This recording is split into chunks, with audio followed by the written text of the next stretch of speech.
Rotorua. I'd like to invite you to our Operations and Monitoring Committee meeting this morning.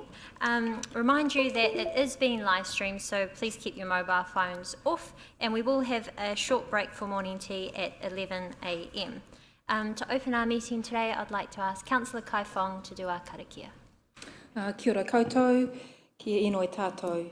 Tūtaua mai I runga, tūtaua mai I raro, tūtaua mai I roto, tūtaua mai I waho. Kia taua ai te mauri tū, te mauri ora, ki te katoa, haumi e, hui e, tā ki e. Ngā mihi nui, Councillor Kai Fong, thank you very much. I'd now like to call for apologies. Do we have any apologies this morning? And I do note that we've got Councillor Rokawate and also Ms Rothwell who are joining us by Zoom. Morning, ladies. Thank you. And we may have Mr Waru join us later. So we do have no formal apologies. Can I have a mover and a seconder? Moved by Ms Bray, seconded by Councillor Wang. All those in favour, please say aye. Carried. Thank you. Any declarations of interest this morning? There appear to be none. Any urgent items not on the agenda?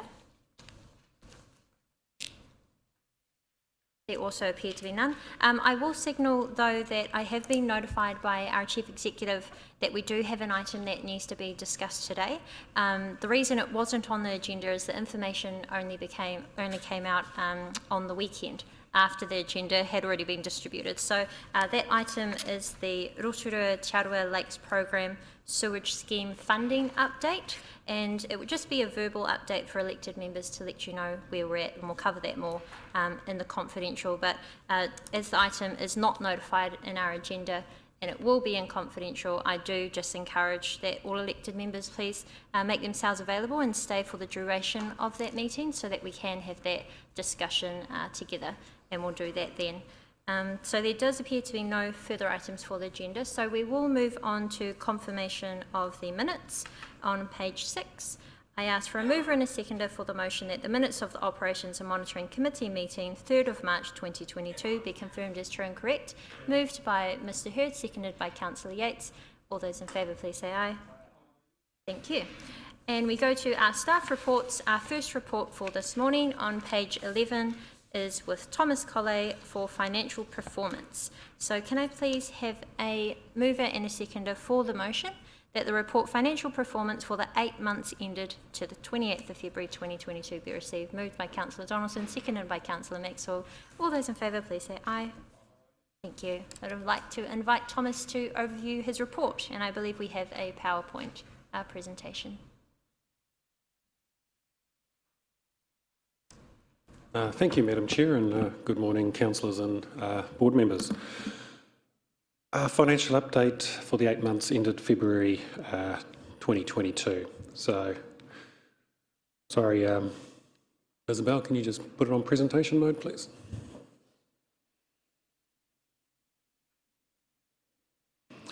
While they do that. The faces, this is going to be a little bit of the same but different with regards to the discussions that we've had over the last 6 months. So again, Council continues to face financial pressure based on costs to support applications such as the Infrastructure Acceleration Fund, focusing on community safety, focusing on supporting housing, the landfill challenges that we faced, the QE Health Grant, as well as some community resilience funding that spilled over from 2021 to 2022. It's all good. On top of that though, oh here we go. In addition to that, we are starting to see a lot of the financial risks starting to manifest that we've talked about. So public sector reforms continues to put our organisation under pressure with regards to unknown future, but also demands on our time to support those initiatives and respond to information requests and work with central government. COVID-19 continues to have a significant impact, in particular around not only impacting our revenues, in particular around the events and venue space, but also around now acquiring resources and doing work with regards to driving up inflation, creating logistical challenges, and really is driving up the cost of what we do in addition to the cost of living, and you're seeing that in supplies and materials. Staff retention continues to be probably one of our big risks and probably one of our critical ones. We are facing what every other business in New Zealand is facing with regards to talent attraction and staff retention. And if the sorts of trends continue that we're starting to see through New Zealand, it may become a bit of a challenge in the future to do all the things that we have set out to do. Obviously talked about user pays as well. And all of these things are impacting on the financial result that is in front of you and will continue to impact us into the foreseeable future, likely for another 12 to 18 months. We have got a number of actions underway with regards to prioritising our spend and making sure we remain focused on the key deliverables and the outcomes and pulling the financial pressures back under control. And so we obviously are targeting about a 2% variance within budget. I think to put that into context, so that's around the $2 million mark. I think if you take the QE grant of $1 million and you take the spillover of the community resilience funds of 400,000, that's 1.6. We are therefore in a place where everything else and all the other pressures that we're talking about are being soaked up with about a $600,000 variance to budget. And against a total operating budget of about $120 million, that's actually a pretty good outcome, in my view. So how are we looking? Very similar to the previous period. So it's gotten a little bit better with regards to the variance to budget. And again, the pressure has stayed in the same places. Pressure in fees and charges, pressure in operating costs, supporting those initiatives, but also those additional costs that weren't anticipated and being offset by favourable variances across the board. When you take that operating result and you add in the capital subsidies, in particular those that support the roading program, we are at the moment reporting a $9 million surplus, so not a bad place to be. With regards to how that is being reported against our activities, so again consistent with the previous reporting, the pressure really is on the two areas whereby community wellbeing and district development, and those are the areas that are focusing on community safety and in supporting the housing work, with all the other activities being at budget or providing favourable positions to help offset. Water has been probably one that has turned a little bit more favourable in the last period, and that's a reflection of the dry summer that we had and the increase in water usage, in particular by commercial organisations, and that's reflected in more revenue by water by metre than that was anticipated. With regards to our capital spend, our renewal program continues to be well underway and is progressing well, but as we've talked about before, the spend is lagging a little bit behind budget, and that's with regards to those projects that we've talked about previously around deferring the timing, the starting of them, or delays to them. And what we do anticipate is against a total budget of about $142 million, anticipate a spend of about $93 million by the year end. And the $55 million anticipated underspend against budget is largely driven by the Economic Recovery Fund being underutilised at the moment, and that's predominantly because the majority of it has been set aside for future housing strategy work to support the work that comes out of that. In particular, I think once we get confirmation of IAF funding as to how much more funding may be needed to support that. The Rotorua Museum, just around delays around the investigation and groundworks, which is now almost complete. The Aquatic Centre, which is, as we speak, out for tender, and my understanding is that the tenders close within a couple of weeks, and then the team will be looking at the tenders there with regards to commencing work on that in the coming months. The Forest Project, which is the unspent portion tied to the Visitor Centre, which actually JP's team is working with CNI on around how to deliver that element of the forest project, and that is the last piece of that overall project. Rotoiti Rotorua just underway with regards to looking at connecting the remaining properties in the Rotoiti portion of that scheme. The Tarawera Sewage Scheme detailed design is currently underway and scheduled to be completed at the end of April, and then a wider discussion will be had with the community on how to progress that, and the Pukehangi West Stormwater work with regards to completion of the detailed design, as well as the CIP stormwater funding out to support Whananui. So in a way, therefore, when you strip out these key projects, the underlying program outside of that is progressing well and is on track to be spent, in particular our renewal programs, which obviously support the renewal of our infrastructure.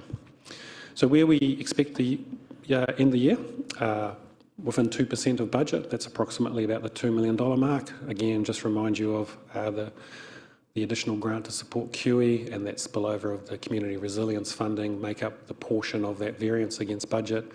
Capital spend will be approximately $55 million less than budget, and there will be no debt used to support funding operations expenditure. All debt will be applied to obviously the growing of our asset base. With that, happy to answer any questions.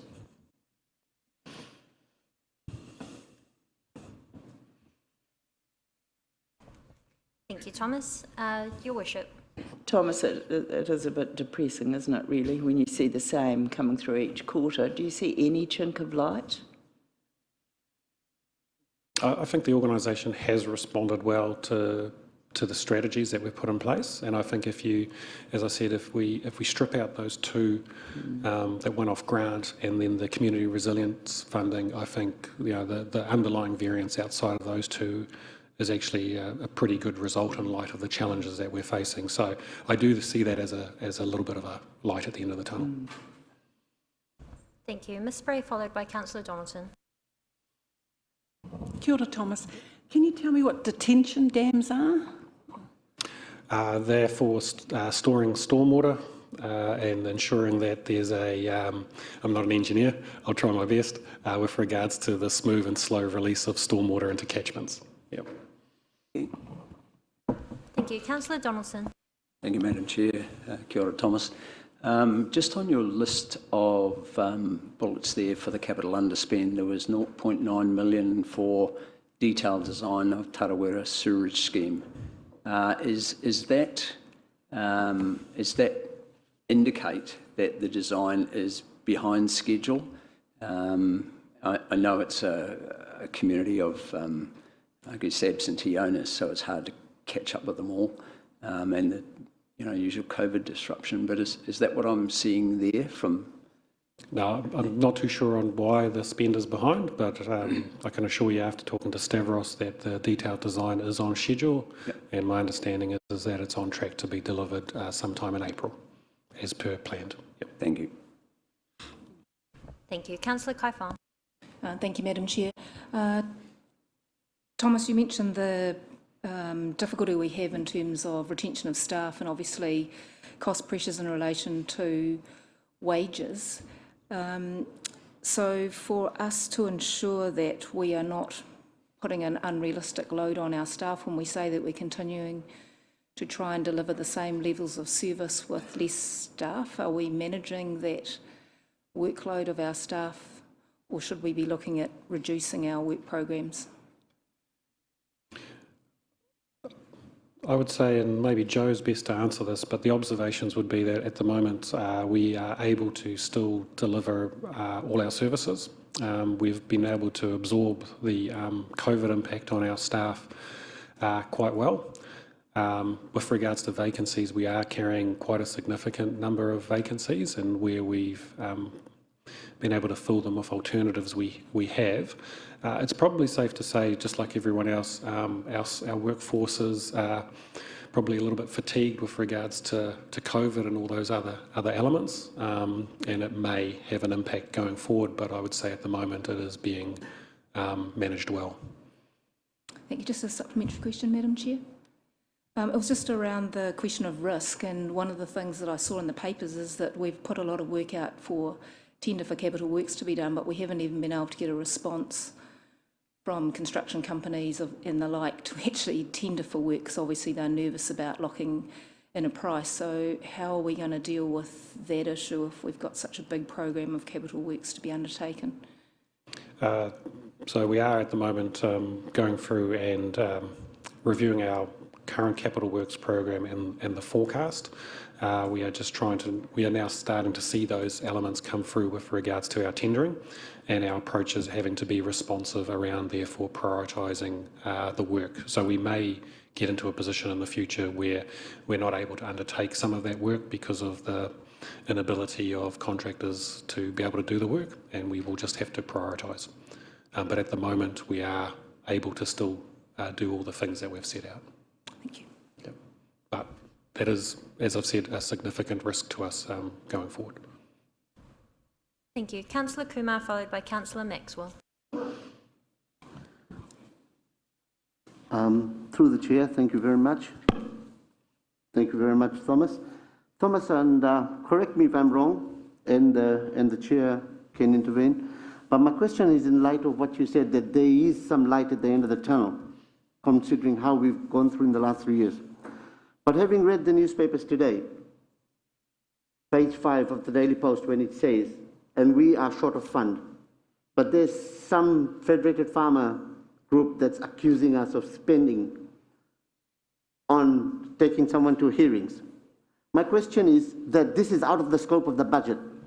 How do we deal with something like that when they say that there's a $10,000, $15,000 extra cost incurred to the ratepayer that was never budgeted for? So unfortunately I don't read the Daily Post, so I'm not too sure of the article that you've referred to. But as an organisation, we always kind of experience unanticipated costs. And if I give an example with regards to plan change work that JP's team and that will face going forward, we as an organisation will need to continue to prioritise our existing budgets and ensure that the things that are critical are funded, and we will pull back on other elements that aren't. The key is finding that balance, that where we do pull back, it's not a drop in levels of service and it hasn't got an impact to our community. And so far we seem to have found that balance okay at the moment. Thank you. Councillor Maxwell. Thank you, Thomas. Just regarding one of our capital projects there, the Sir Howard Morrison Performing Arts Centre, is it on track for the opening towards the end of the year still? Yes, that project is progressing well. You will have seen the front roof, and it's now being closed in.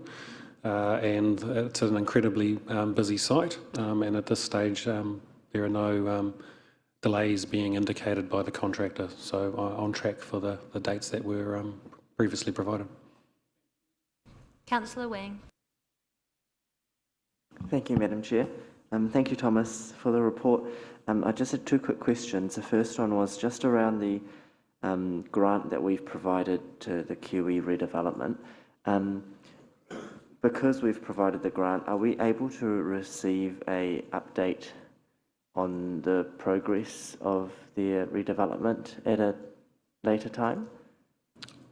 Certainly. So just to provide yourselves with some confidence, there was a steering group formed by QE and I have a representative on there with regards to our council, as well as a representative from MB, and Ray Cook actually also participates in that, and we have regular monthly catch-ups with the contractor on the progress of that site. Unfortunately, I wasn't able to attend the last one because it clashed with a council meeting, but reading the minutes, things are well on track and progressing well. I can have it to talk to Aaron at an appropriate time, the CEO of QE, have him come in and give an update to council if that is your desire. Thank you for that. And my second quick question was just around, I guess following on from Councillor Kai Fong's question, just mainly around the contractors and I guess the constraints around that with everything that's happening right now. I guess, how can we provide that confidence to the community that the maintenance and the, I guess the capital maintenance and the extension will still be up to, our standard with all those constraints there currently?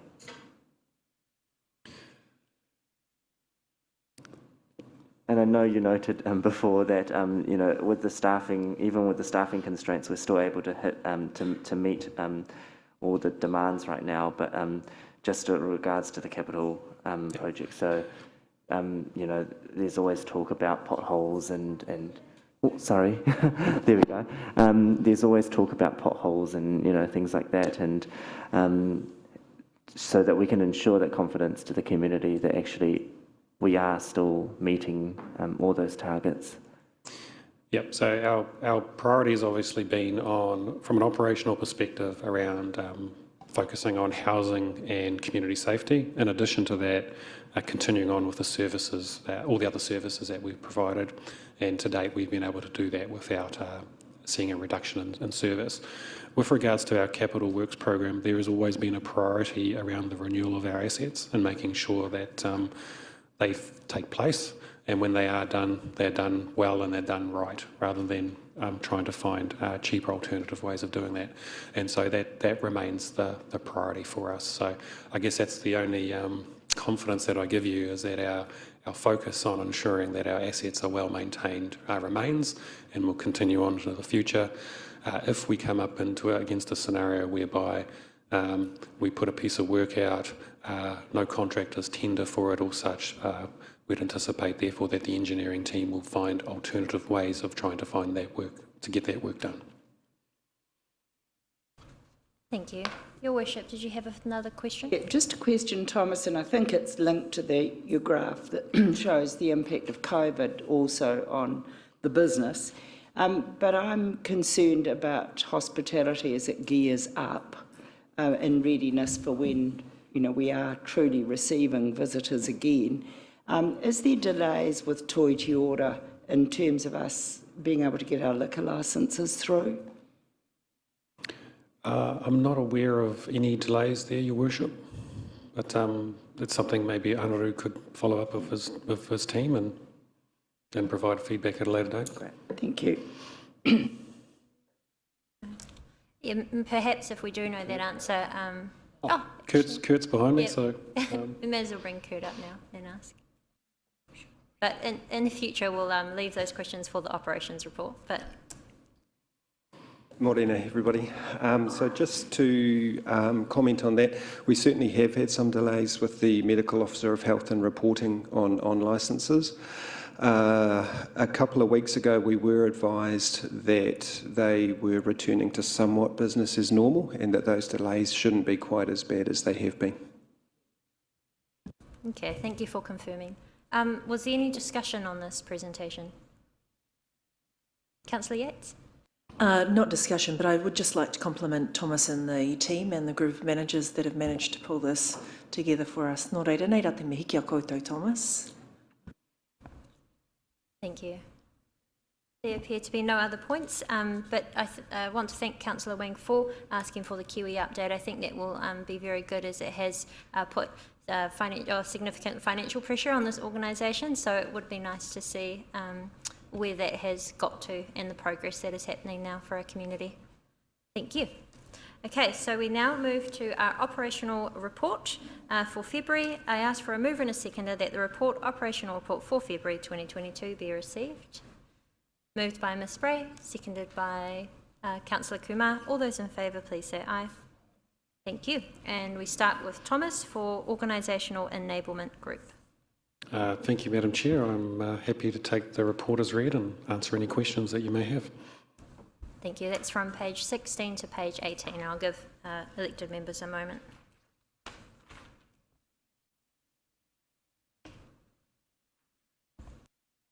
Councillor Donaldson. Thank you, Madam Chair. Thomas, it was just on that first point about staff absences due to COVID. So is there any indication, they seem to have been constant at 10%, you say, are we at the peak, past the peak, or approaching a peak? Is there any insight there? With regards to the impact on our staff, it would seem that currently now we have about half the numbers of when we were peaking. So at one point there was roughly 10% of our workforce isolating at home because they either had COVID, a family member, or close contact, and now that seems to be about 5%. So to put it into context, it was about 40. Now it's actually less than, it's about 20 now. Well, 18. Oh, sorry, Joe just tells me that actually it's dropped to 8. So it's coming down again. Yep. Actually, I might just, Joe, was there any other comments you wish to add to that? Sorry, just a moment while we get our manager.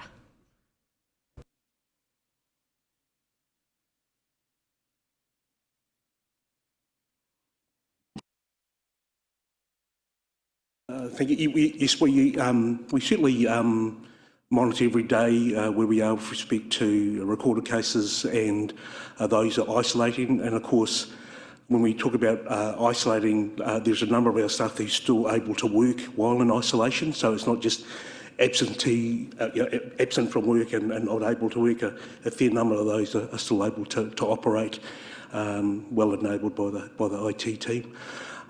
Look, we've seen the numbers reasonably stable. Over the last 3 days, they've stayed pretty much the same, and we continue to close out cases. So we're reasonably comfortable in terms of the manner in which we're managing those. We do anticipate, we're looking forward to Easter and I guess a little bit more movement in the community perhaps, and we're keeping a close eye over how that might impact on transmission of COVID throughout the community and through the organisation. But right now, I'd say numbers have been reducing, stable at the moment, and manageable from a council perspective. Thank you, Madam Chair. And just a supplementary, while we're on the health of the staff, we'll be rolling out the flu vaccination program for the staff as well. Yes, thank you for that. Yes, there's we signed off on our delivery of vaccines, and there'll be some communication shortly around when those will be available. We're certainly very aware that it's incredibly important at this time that we make those available for staff, and we will do that as we have done in previous years. Thank you. Thank you, Joe. Thank you. Councillor Kai Fong, followed by Her Worship. Thank you, Madam Chair. Oh, Joe has just left the table. I was actually going to ask whether it was Joe or Thomas that was going to be the new Simon Cowell, because I noticed that we're after a talent acquisition manager. And so I was wondering, it said that it was to provide a more innovative approach to attracting and retaining new talent. So I was wondering, apart from obviously wages, which is a big incentive for people to take up a new job, what were the other strategies for getting this new talent apart from a Rotorua's Got Talent show? Yes, well, I wouldn't say Simon Cowell, but yeah, look, that's a very deliberate strategy with respect to recognising a need to have a more dedicated resource around talent attraction, recruitment and retention. So, in fact, we've reconfigured within my team staffing to allow that to happen. We believe if we continue to do what we've always done, then we'll get the same result. We need to be doing something different. So we're just shortlisting currently for that role, and part of the drivers will be re-looking at our strategies, the way that we promote and advertise, or the talent pools in which we search for. We may have always gone to with some occupational groups for specific skill sets. I think we have to think more broadly than that and to say what other occupational groups might have transferable skills that we might be able to grow within the organisation that we haven't searched before. The old saying, fish where the fish are. So I guess we're trying to reimagine what that could be from an innovation point of view. So that's the intent of that strategy. Thank you very much. Councillor Donaldson had asked the same line of question that Her Worship was wanting to ask. So we'll go to Councillor Wang, followed by Councillor Kumar. Thank you, Madam Chair. Firstly, I'd just like to say I'd like to press that golden buzzer for that talent acquisition manager, and hopefully we can see the effects of that golden buzzer through that more innovative and new approach to hiring and retaining new talent as well. That's really great to see. Us, doing changing things and doing trying new things. My first question, kind of relating to that, and I've raised it before as well.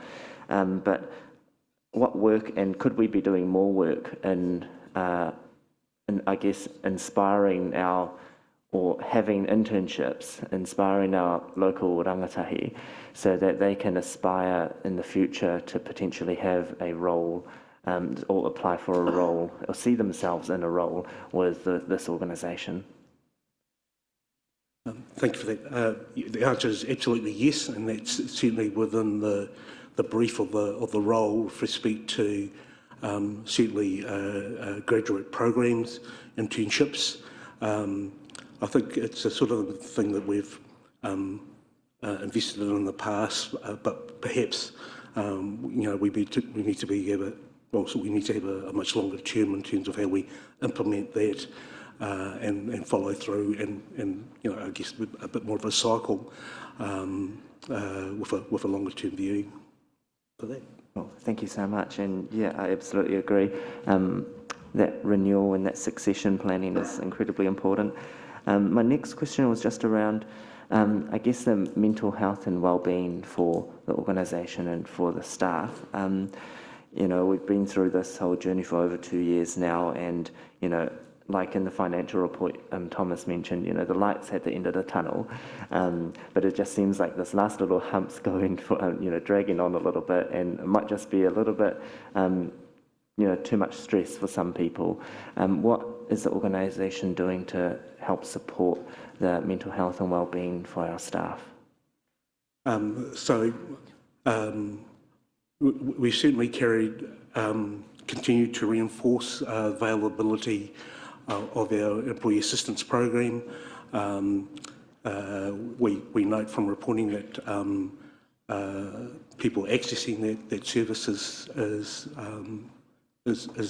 good and positive in terms of numbers going through. Certainly those who have been unfortunate enough to get COVID and be isolating at home, from a staff welfare perspective, we assign a contact person within my team. We do follow-ups with each and every one of those, sometimes just merely around some of what support that they have and whether we can provide some supplementary support. Sometimes that also leads to discussions around where they are from a mental health point of view, and it hasn't been unusual where we've been able to link them in again with our confidential EAP support with individuals once that's been organised, or identified rather. Thank you. And final question to Councillor Kumar. Through the chair, thank you. Good morning, Joe. Once again, Thomas. I read this week through a good media report that there's going to be 20% more migration as the borders of the world are opening up through New Zealand rather than people coming in.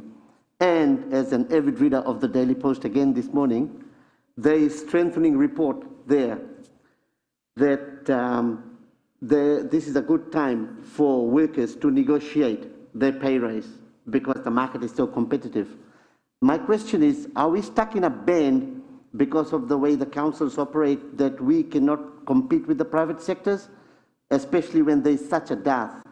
And as a suggestion, there are quite a few copies of the Daily Post in the DCE's office as I was walking past this morning. Thank you. Thank you, Councillor. I think we have the same challenges that probably central government does as well with regards to paying staff in a very competitive market. Many businesses are able to adjust their prices based on where their salary costs may need to go. As you know, it's very hard for us to adjust our rates to the levels that are probably needed to pay the staff in a competitive manner with regards to what some of them can achieve out there in the environment. So, yeah, we are limited a little bit about what we can do, and saying that it is very similar to central government agencies as well. Thank you very much. Well, that concludes our questions for the Organisational Enablement Group. Thank you, Joe, for coming to answer some of those questions alongside Thomas. And I think the lines of questions from elected members this morning goes to show just how important our people and our staff are. And we appreciate the work that's happening to deliver under such challenges, and hope that we can continue to attract more people to work in this beautiful place of Rotorua. So thank you very much, Korua. We now welcome Gina Rangi, our DCE for Te Aroha Partnership Group. Tēnā koe, Gina, and we are on page 18. Kia ora tātai. There's quite a few projects in my report, so I thought I'd highlight two that are probably of most interest at the moment. The first one is guidance on remuneration. So Te Amorangi, that's the team I lead, frequently we are asked for guidance on how to set remuneration when we are working with mana whenua technical experts, and also when we're working with communities. So earlier this year we reviewed the guidelines issued by other regional and local councils, took advice from our project management office and adapted what we saw as being the best examples out there to fit our circumstances. Those guidelines were launched internally in January.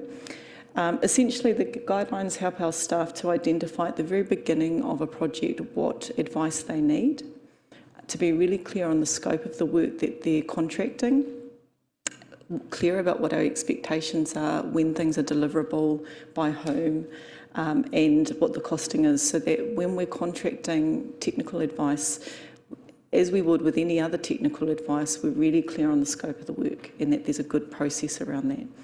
And really that's about ensuring that our planning and our budgeting is robust, which, of course we always do. But by having those guidelines, it's kind of demystified things. We are increasingly using technical experts, and often mana whenua themselves don't know what an appropriate rate is, so we've put in some guidance on how to determine that, and by making sure that we're aligned with what other councils are doing, it kind of gives a bit of industry best practice. So that's the first one I wanted to highlight. The second one is our housing framework and the work that we're doing to support JP's team. As you know, multiple issues in terms of the proposed plan changes and their impact on Māori communities and Māori land. So we've been particularly supporting around how the medium density rules might apply or affect the three traditional papakainga or pā, Ohinemutu, Ngāpuna and Whakarewarewa. Our existing district plan already allows homes in those three defined villages to build very close to the boundary and to have narrow roadways. So we're basically asking, are you happy with the rules as they already are, or would you like to also take advantage of the medium density rules?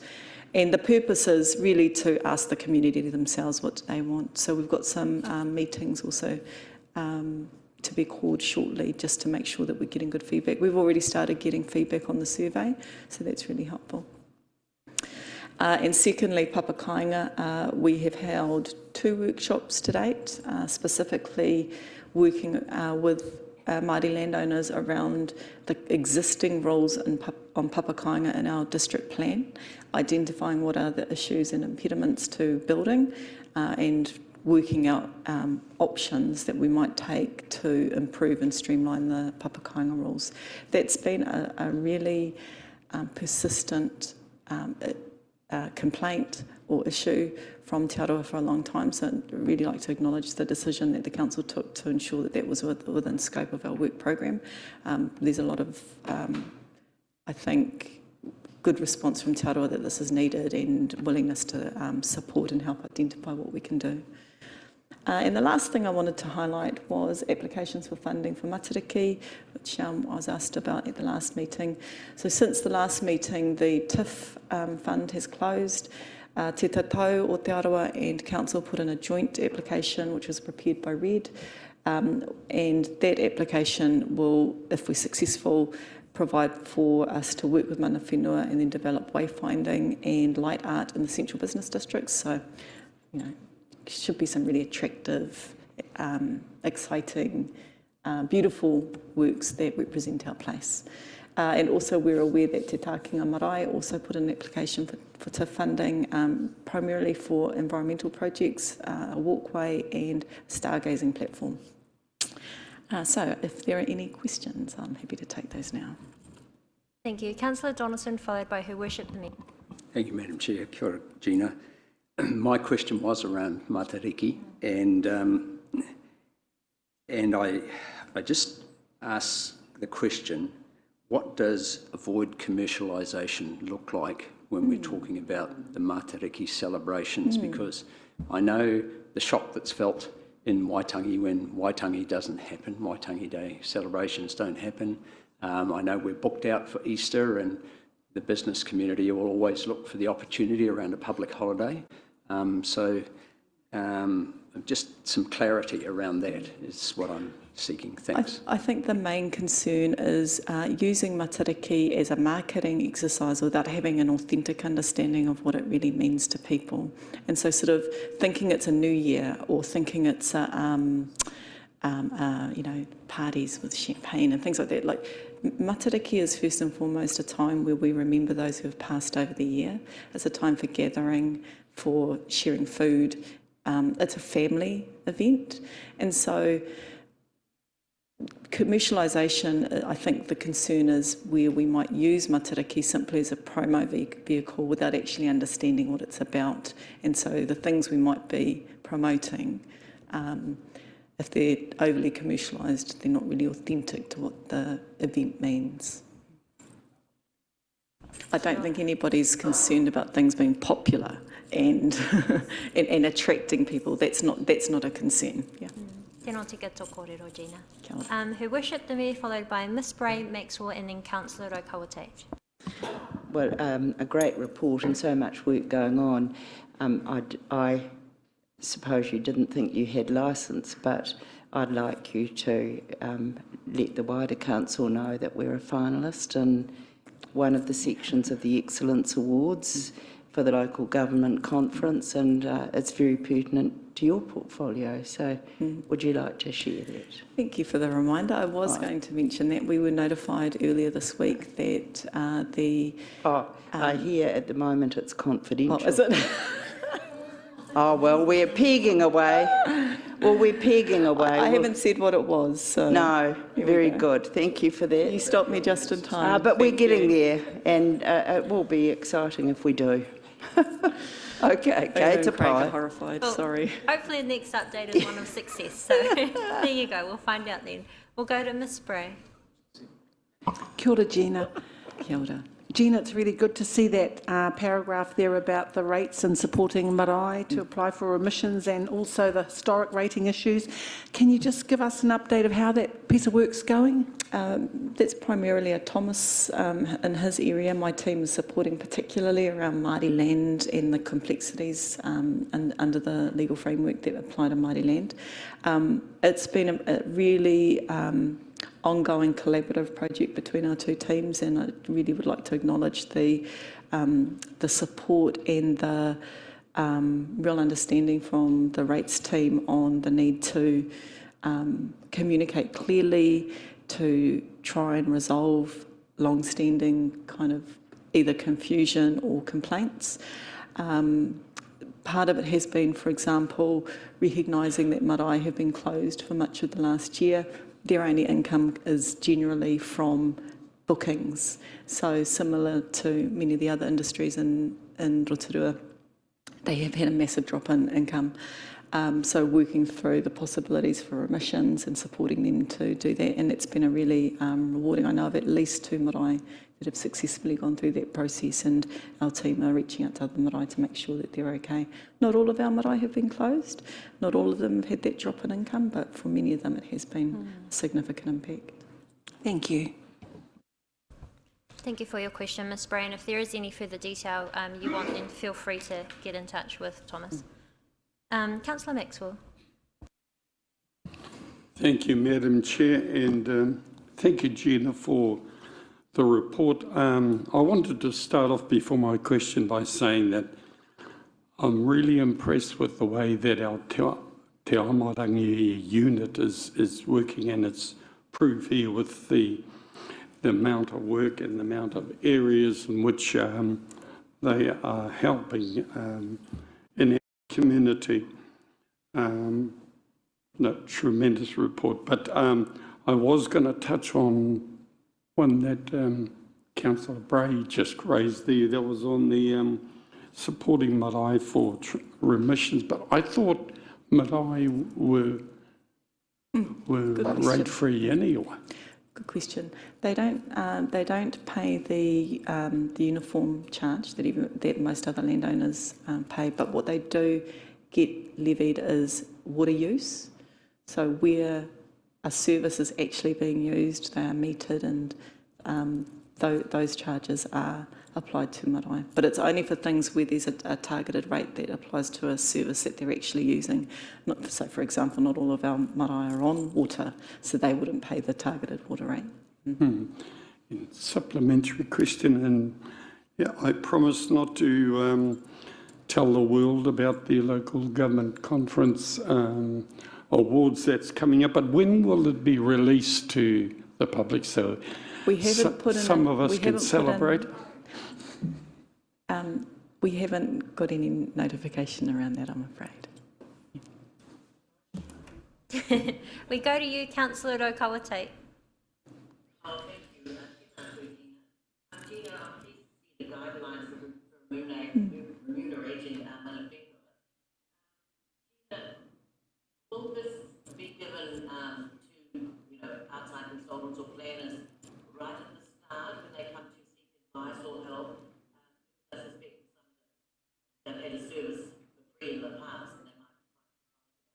So I just want to make sure that they're not hit with something at the end of the day that they say, "Oh, we didn't know about it." So go to them as soon as they start engaging. It's a tool for when council is engaging with mana whenua and technical experts, so it wasn't designed for external use. It's not, however, a confidential document, so consultants are able to use it. I will, however, I think that is a good idea to note with our planning team that it's available if people want to take some notice of what others in the district are doing. And that has been one of the issues, is that there's a really wide variety of what different agencies are doing. So I think if we can at least be consistent internally, that would be helpful. Thank you. Thank you very much. Thank you. Councillor Kumar. Thank you very much. Through the chair, Tēnā koe, Gina. Kia ora. My question is around the 2-year program. I believe we always want to see the welfare of the rangatahi for the future development of the council and the city. And I'm just wondering, currently we have 2 that get mentored. And I think in the past, as I was talking to Trevor, we have seen the likes of Te Mauri, who have come over, and he's been very impressive. So when we hear them speak, we actually get to see the essence of what they are feeling, rather than what we are trying to tell the community. So if we want to hear their voices, is the number 2, is 2 enough for us to promote? And I wondered whether when we do, when they are appointed, what do they learn? Do we want to hear their voices? Because sometimes we never hear what they have to say. We just know that 2 have been picked and they are part of a program, and then they are lost. And then 2 more come, and then 2 more come. If I could hand that to Rosemary Bisquick. That's not a program administered by my team, so I'll just ask Rosemary if she would. Thank you very much for the question. I actually just met our new Tuia rep the other day and gave them a bit of information about what our teams do, and I think it's always interesting to them is just what councils do and the range of people. So it is actually just 1 person this year. So I know that they meet with our mayor and have some mentoring there, and that she introduces them to things that will interest them through the year. They also meet in their wānanga with others throughout the country. They do actually remain as quite a collective group beyond that year, and that group is growing, and they're actually quite active in the community. I think that that they are young people, so this is a developmental opportunity, and the council itself is probably quite a scary place. But I think that we certainly do try to engage with them and get them, connect them to the things they're interested in. And at the moment, they're just going through a stage of talking to different people throughout council to find out what we do. And often that's a bit of an eye-opener. Sometimes they want to bring their friends back to talk to us as well. But yeah, there's just the one person this year, and it's, yeah. But they do remain connected and contributing in the community as a collective, well beyond the time that they're in this program. I'm not sure if that answers your question. Add to that, it's the Mayor's Task Force for Jobs, which I'm a member on, and we haven't met in Wellington face to face because of COVID for a year. They're all by Zoom, and our Tuia rep, we only have one this year, but it went through a selection process, which is quite rigorous. We prefer two because they like to support each other. But this year there were very few applications because they haven't been able to do their full wānanga face to face. So they usually have 4 wānanga around the motu, right around, and they love it. And mayors help open doors for them. So we've got an amazing young gentleman who we'll certainly bring to council committee if you would like that in future. At the moment, he's on his orientation and he's talking to the office of the mayor as we speak in this meeting today. So Trish has taken him under her wing and she's teaching him about how that clicks and buzzes. He has a very extensive orientation. He's met with Kihi, I understand. I've heard he was very inspired and he's following our bill through the House. So what an incredible learning for him this year. And I think it's a lovely offer that he's confident he would come and speak at some stage in the future. But the tragedy of the program is it's really about wānanga and they're not able to do that because of Code Orange throughout the country. So we offered it to the 2 last year if they'd like to carry on because it wasn't as fulfilling as it usually is. But they're supporting our Tuia rep this year. So it's intergenerational support. But yes, we'll look at how we can get that to a committee. This is usually a decision-making committee about policy. It's just that we don't usually have presentations, but we'll consider what we can do. Yes. Well, they're inspiring. They've all gone on to great careers, and they go to the private sector, the public sector. Te Māori is a classic example, and get interested and follow their passions with support. Well, thank you very much. That brings that to a conclusion. Thank you, Gina.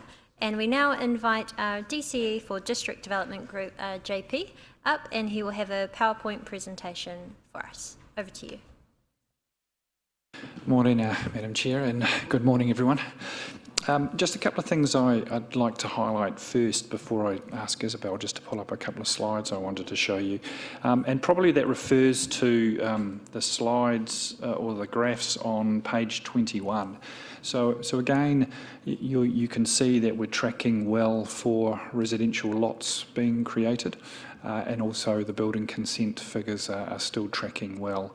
So just missing this cut was a further 90 lots being created, so that'll be reported into next month. So I suppose what's visible there in those graphs, councillors, and I'll just use a bit of an iceberg analogy, this is the part that you can see and that we can report on really clearly and visibly because they've entered into a consenting process with us. If you read down through my report, there's a couple of references to some other important information which talks to the pipeline, the sort of the part of the iceberg that's below the surface, and that's really to do with how many inquiries we have, and also the support being provided to developers as they explore options for potential projects. So this is pre them lodging a consent or entering into a pre-app process.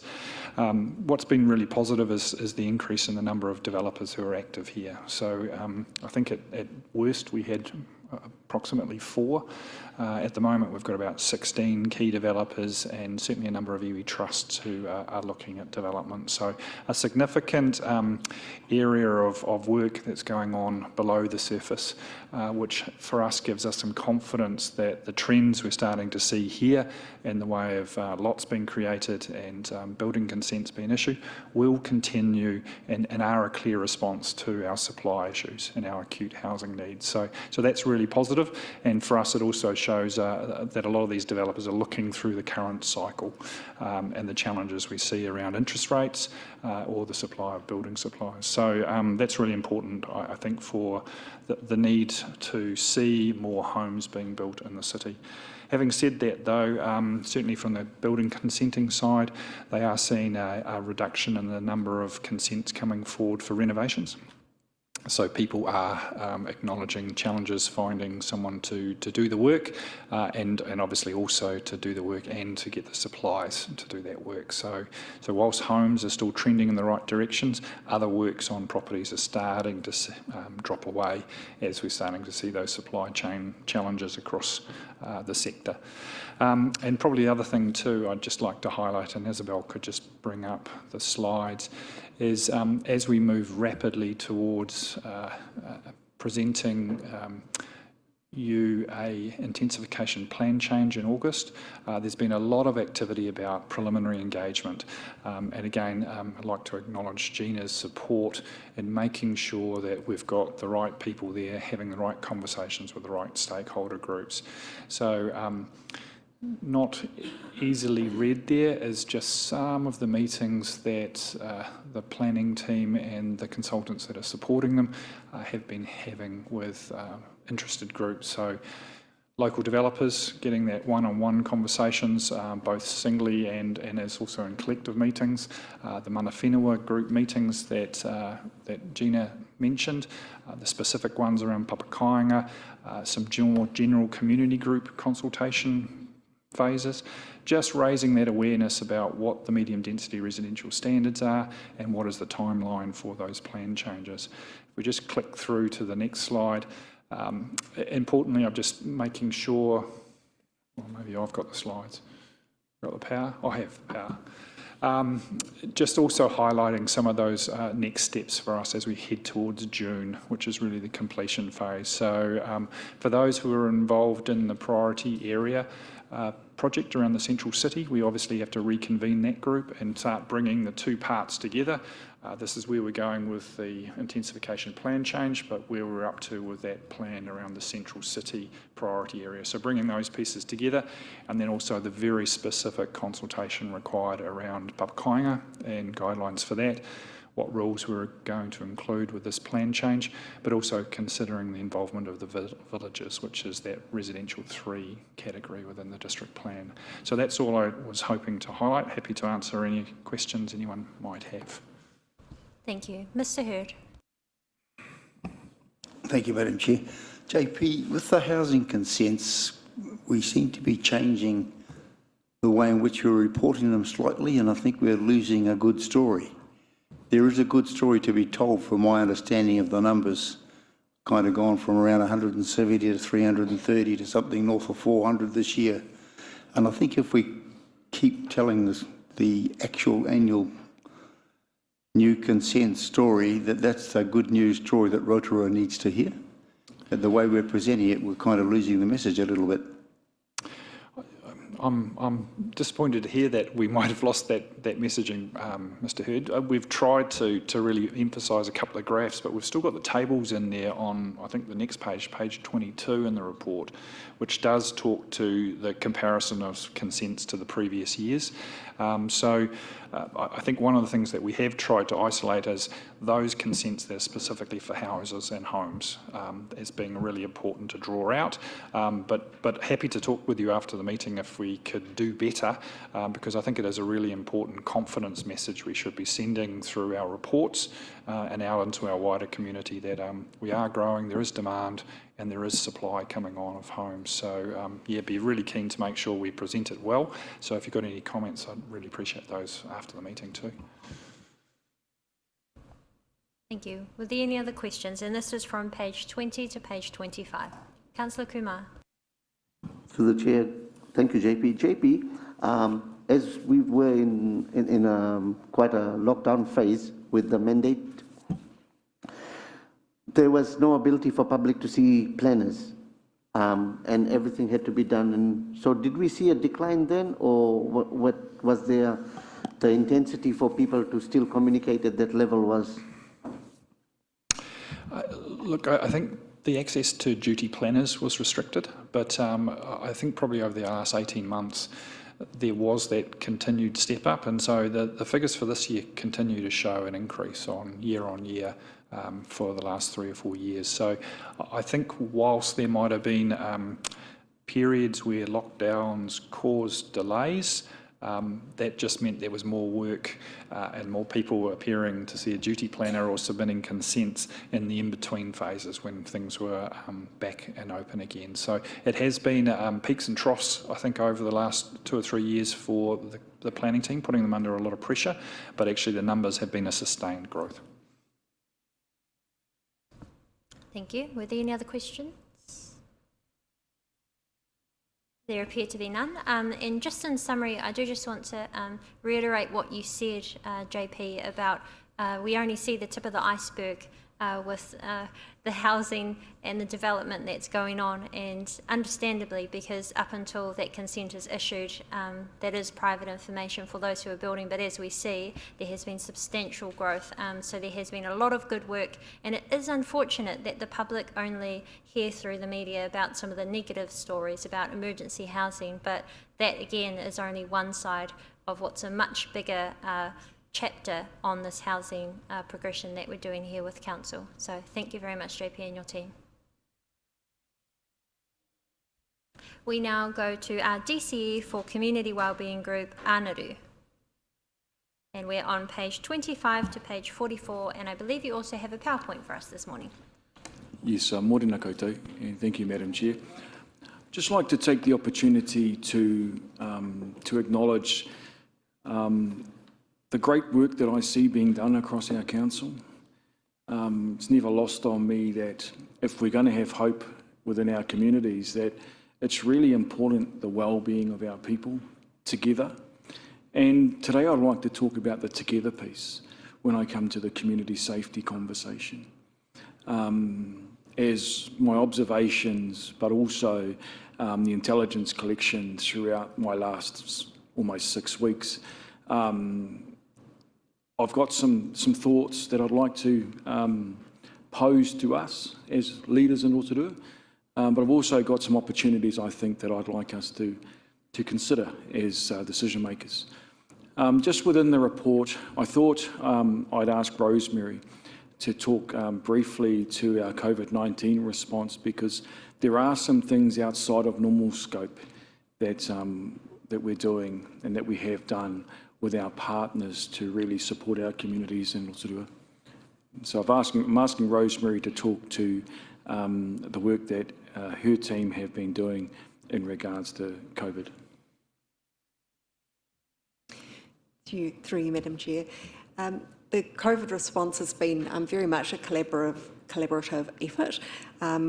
We started off looking how we could support the DHB, and it was really a matter of all hands on deck because the DHB was under a lot of pressure with health services, and there were things that we were able to do with our capacity and our experience that were supportive for our community and allowed health to really focus on the health things.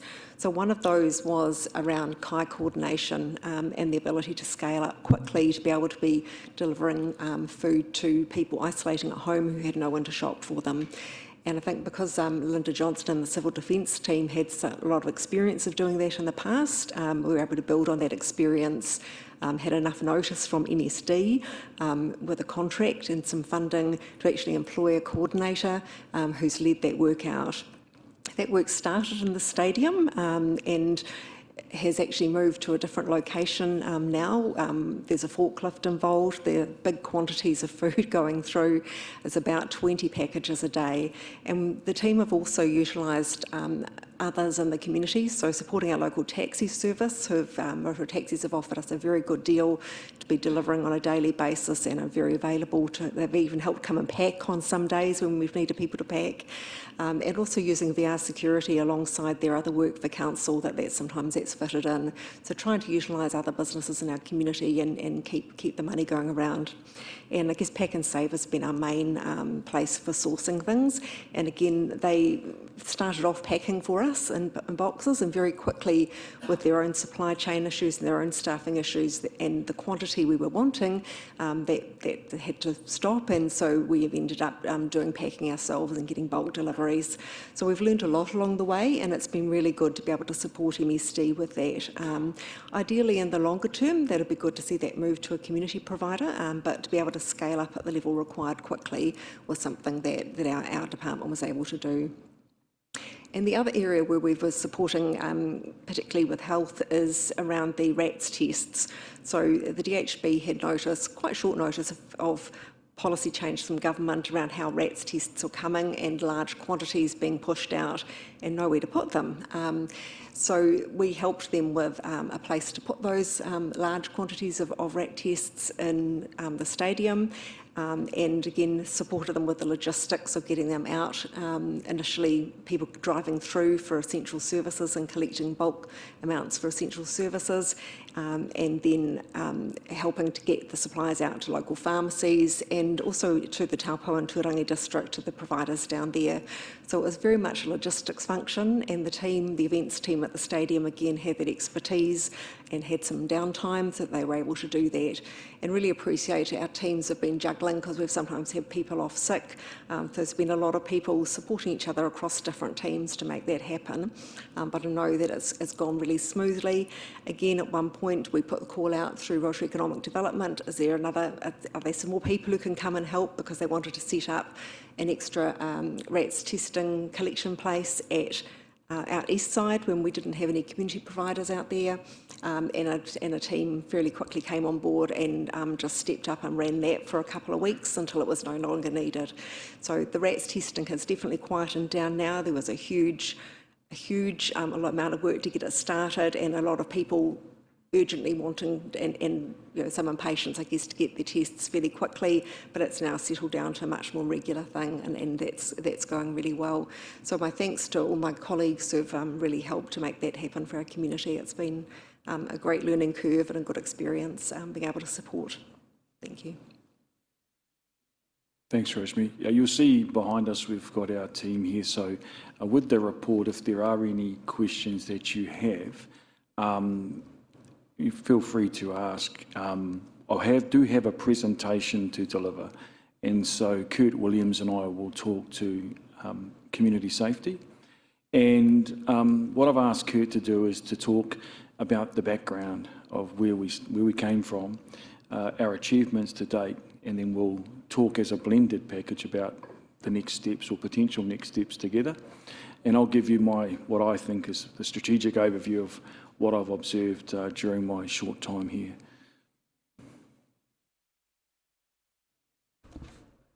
So we've got a quick comment from Her Worship on Yes, I just want to say congratulations to the entire team. I had to see it for myself and went to the International Stadium and couldn't believe the operation down there. I saw event staff packing groceries. So they went in to help pack these kai boxes. I saw Whānau Ora staff, I saw Lakes DHB staff and our council staff working together. And it was really astonishing. And it was a bigger exercise than I ever imagined, with both the RATS testing packs and the kai boxes going out. And it's almost a pity that all of my fellow councillors couldn't get there, because the way local government's going to work in the future is about a locality network, with councils being right in the middle of this, working in just this model.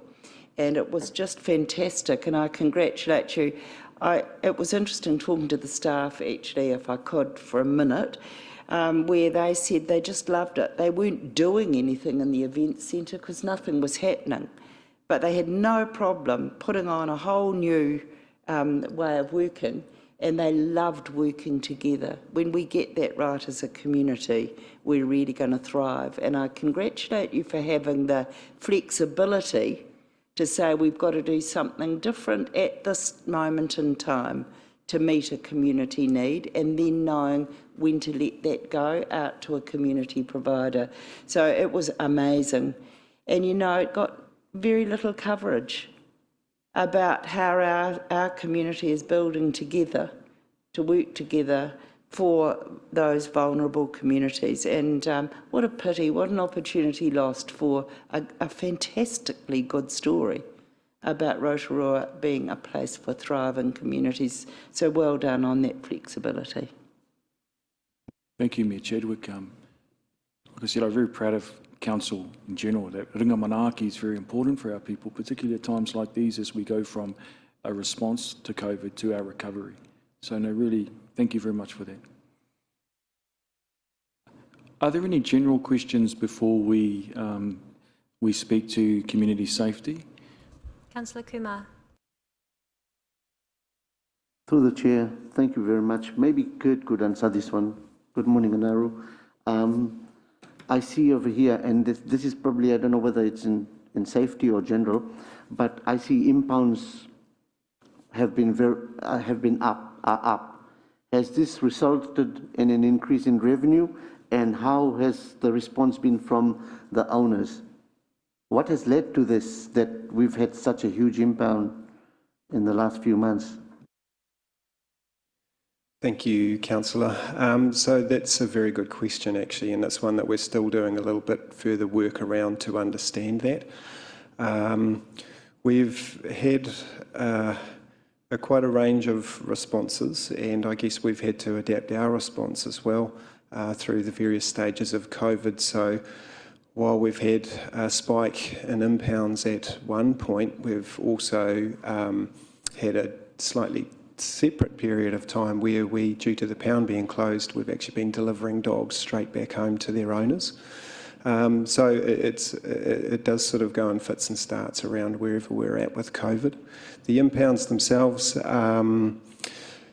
we do have these spikes from time to time, and I would hope that by the time we meet again next time, we should have a better view around what may have caused some of those spikes.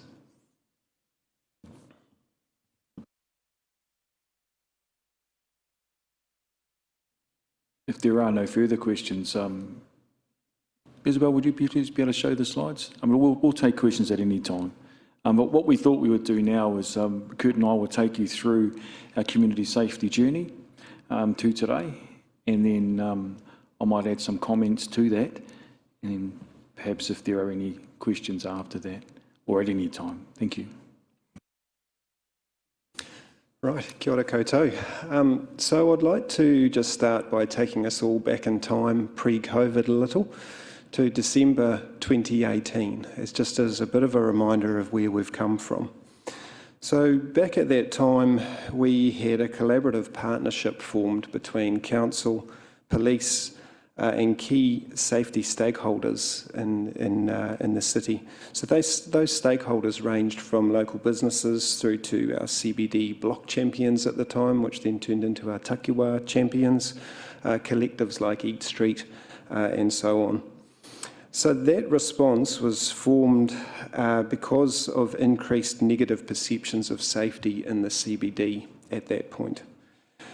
At the same time, a police citizen satisfaction survey revealed that more than half of the respondents to that survey, mainly women, said that they did not feel safe in Rotorua's inner city at night.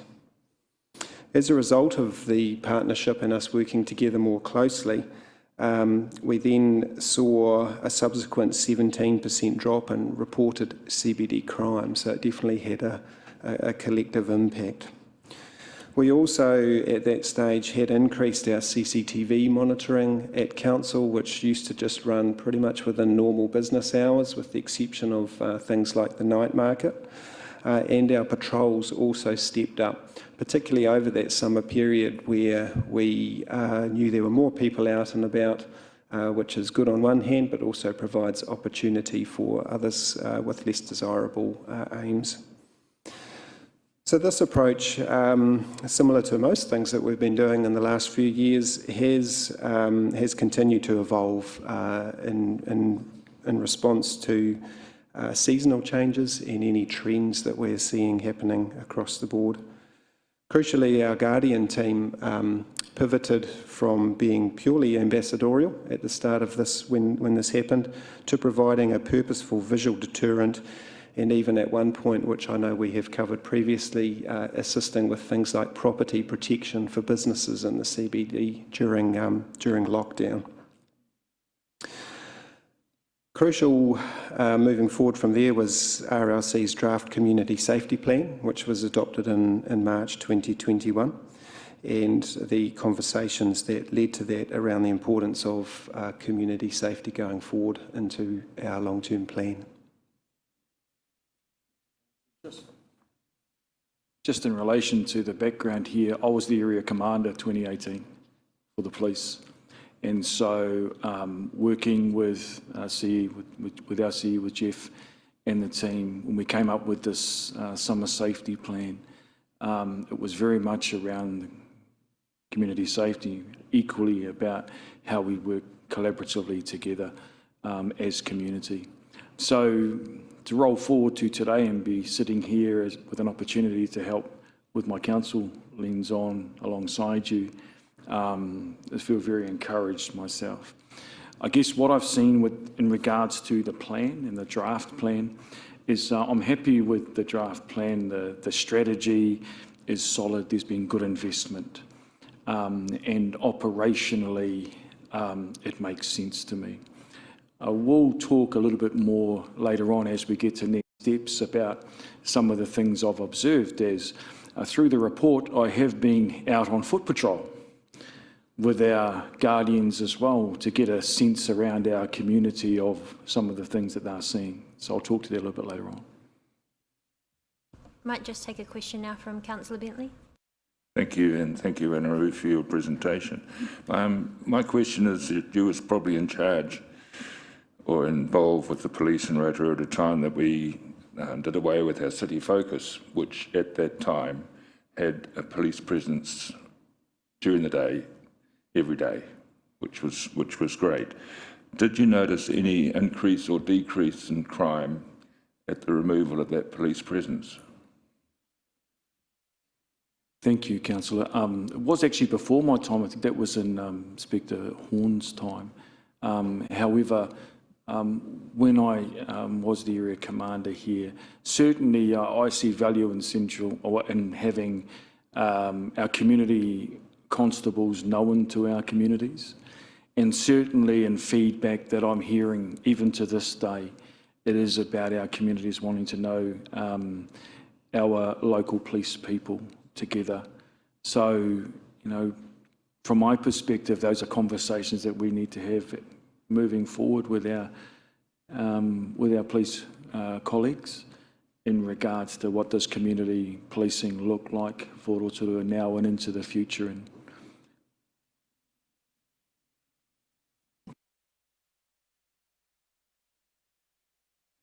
could we move to the next slide, please, Isabel? Oh, thank you. Okay, so what have we achieved so far and what has our response been? So the increase of our CCTV monitoring has been coupled with more people on the ground, as I'd spoken about before, or our patrollers.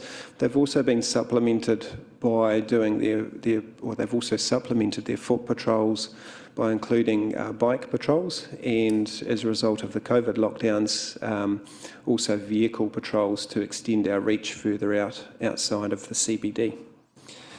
That has definitely resulted in increased reporting and allowed us to respond and follow up more than we would have previously.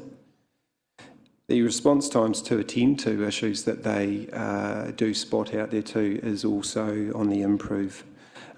So I think we've also spoken about previously things such as graffiti and damage to property as well in public spaces, so that's definitely something that's been picked up through those patrols.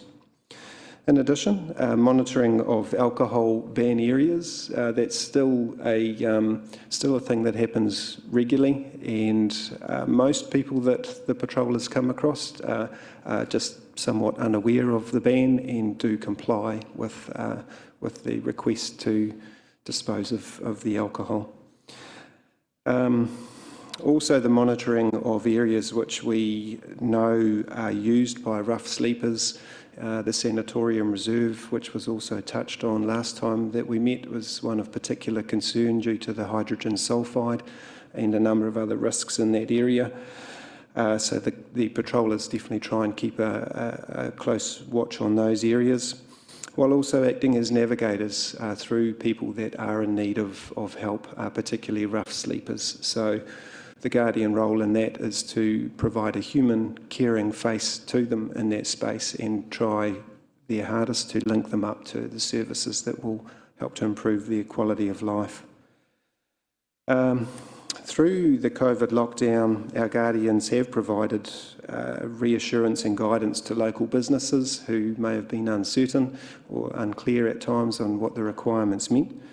And also just to be that friendly face again, a touch point with the businesses. That also extends, of course, to any visitors that we have had to the city over the years. Interestingly, the patrollers, and this is just to show some of the diversity and care that the team does have, they have also assisted in a number of medical situations in the CBD over the last, off the top of my head, sort of 12 to 18 months. So that has ranged from intervening and genuinely helping save a life through an attempted suicide. They've also assisted with CPR around a couple of heart attacks that have happened in the CBD, just through to also helping out a number of elderly people that have taken an unfortunate fall. And just on a similar vein, assisting civil defence when required. So I'm sure most of us would remember the Mamaku bus crash that happened. The Guardians also assisted with that. And along with the COVID-19 response, everything through from food parcel delivery to welfare direction. So quite a range of activities, and I think again just showing that flexibility to get stuck in and help the community out in whatever they actually need. The CCTV aspect, they continue to assist with footage reviews, which in turn helps the police to follow up and resolve instances of crime. And the Guardians themselves have continued throughout all of that to act as an ambassadorial conduit to local businesses. They're stopping in every day just to say hi and check in on the business owners and see whether there's anything that council can assist with. We had previously spoken about too, there's a number of additional cameras that have been installed in locations such as Fenton Street, and in conjunction with continuing to provide support for various events, which of course have gone up and down with the COVID levels, most typically the night markets.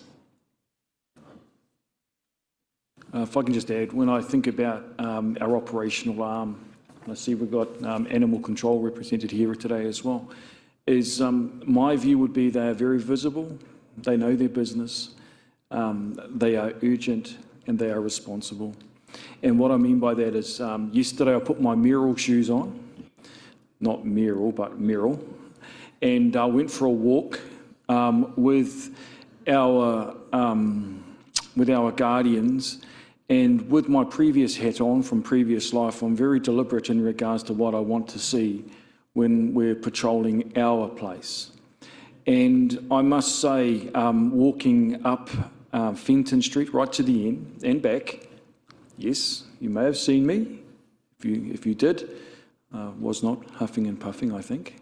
But what I can say, I was very encouraged by how professional our staff are. There was instances there whereby I saw firsthand the connection between our Guardians, our CCTV, our mobile patrols, and requests for service from police, low-level staff. But I get really encouraged by that behaviour because it shows me that they know their business and what they're there to do. Equally, I was encouraged by how they engage with people. And so if you ever have any time, I would encourage us all to take some time and just to go and walk and just see what our place looks like if you haven't already. And I think in regards to that, why would I be doing this? Well, part of my curiosity as a leader is to be out there and understanding the environment that we want to ensure we have safety in regards to. So as far as we are concerned for Council, I'm very encouraged by what we have in place in regards to our strategy to date. And now we'll talk to some of the next steps. Now, this isn't a universal list, but it's certainly something that we are thinking about, and I'll add some stuff to this as well. I'm also conscious it's 10:57, Madam Chair.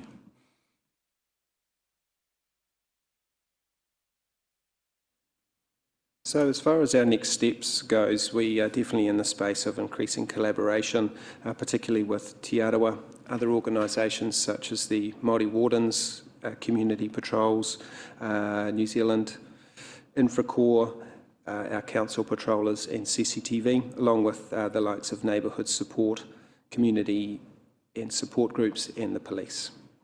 We also need to head in the direction of increasing appropriate data sharing between all of our organisations so that we are able to make well-informed and timely decisions around quality data analysis.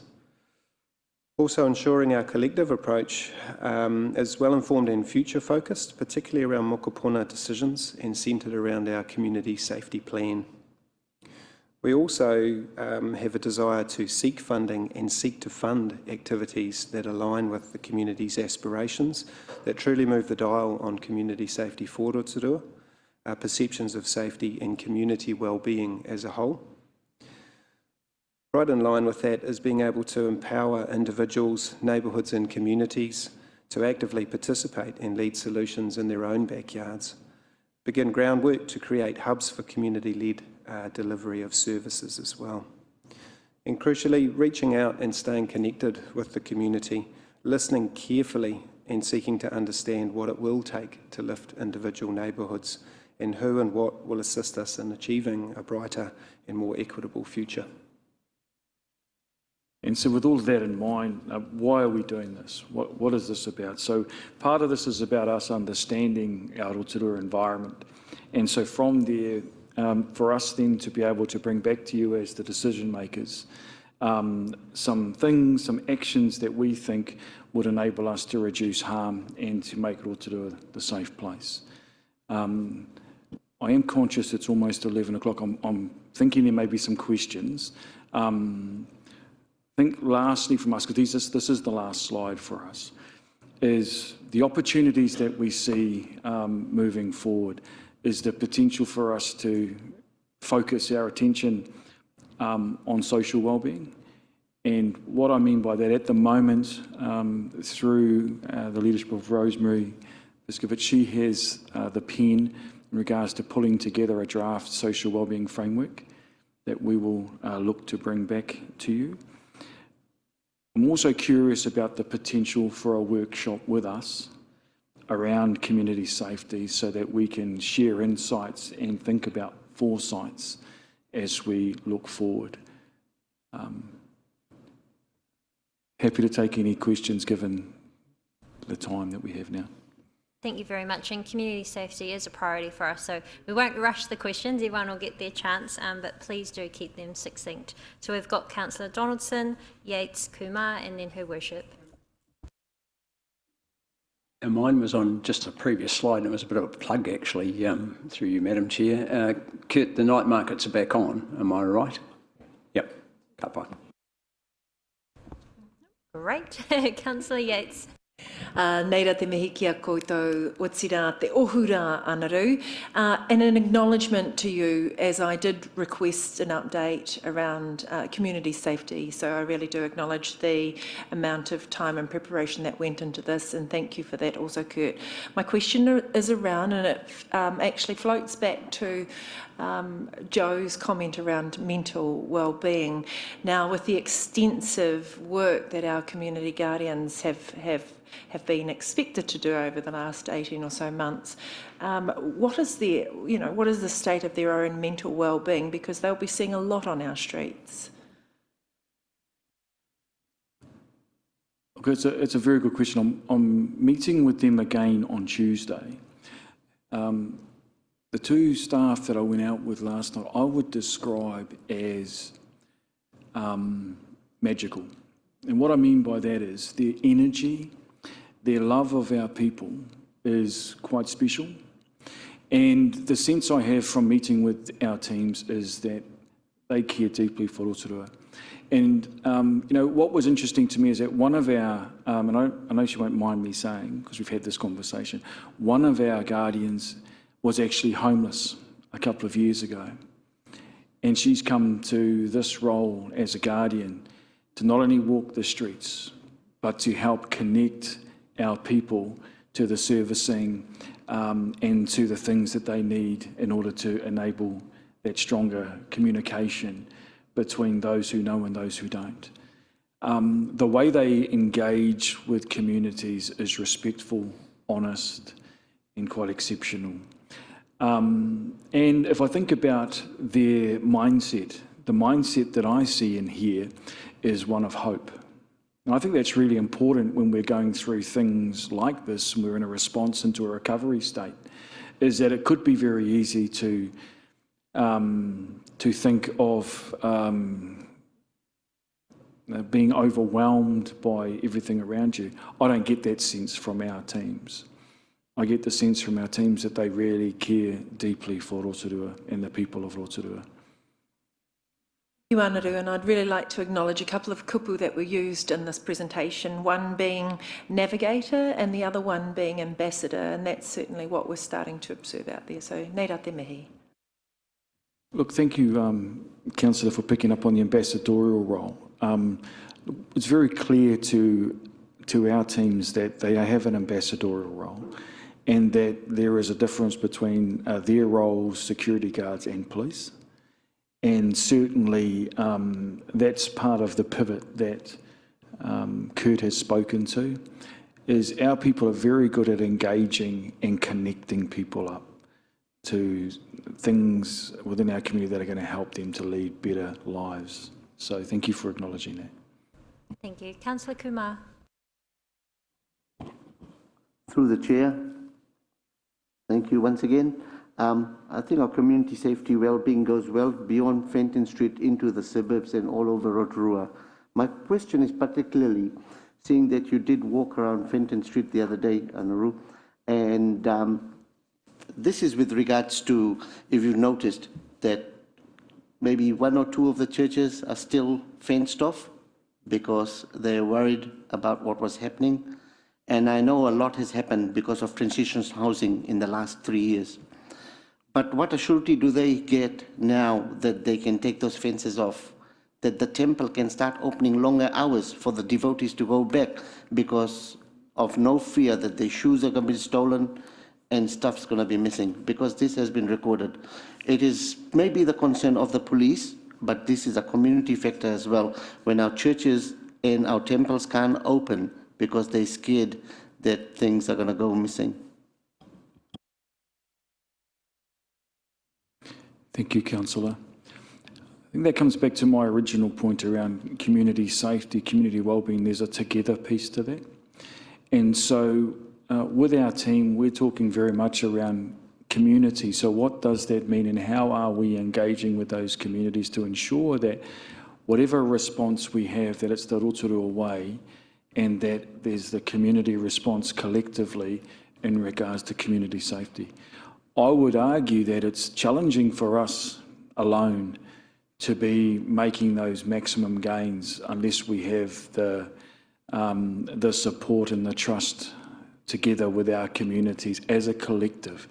And so one of my things that I think are an opportunity for us as leaders, not just us, but actually our central government partners, our business leaders, our other community leaders together with our rangatahi, with our young people, is to think about together how will we lean into and focus our attention in the social wellbeing space so that we can address some of the social inequities, housing, education, crime, health together.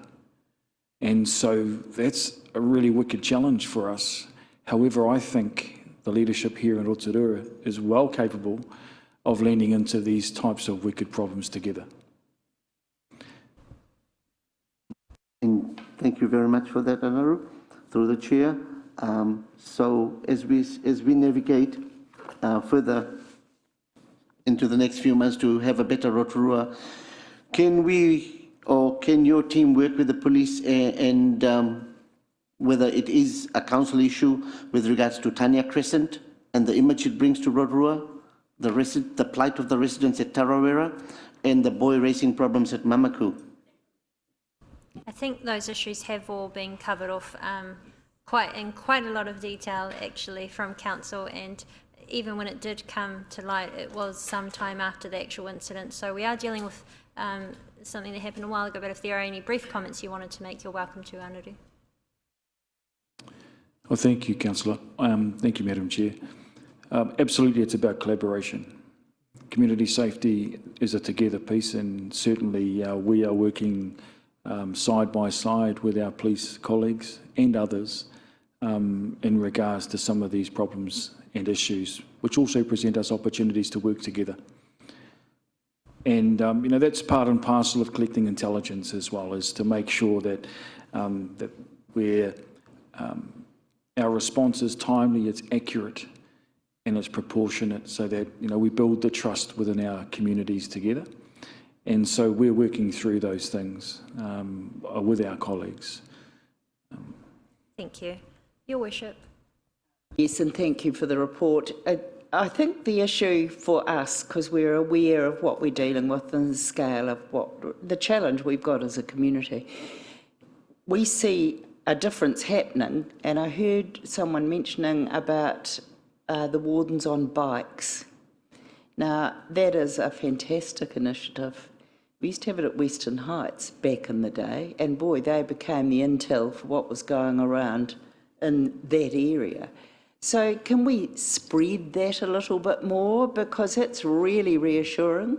I just see them walking up and down and think, that's a long walk. I wonder if they could go on a scooter or a bike, where they'd still have the eyes and ears, just thinking a bit outside of the square. And also the link up with Māori wardens. I don't know where they are in our safety strategy.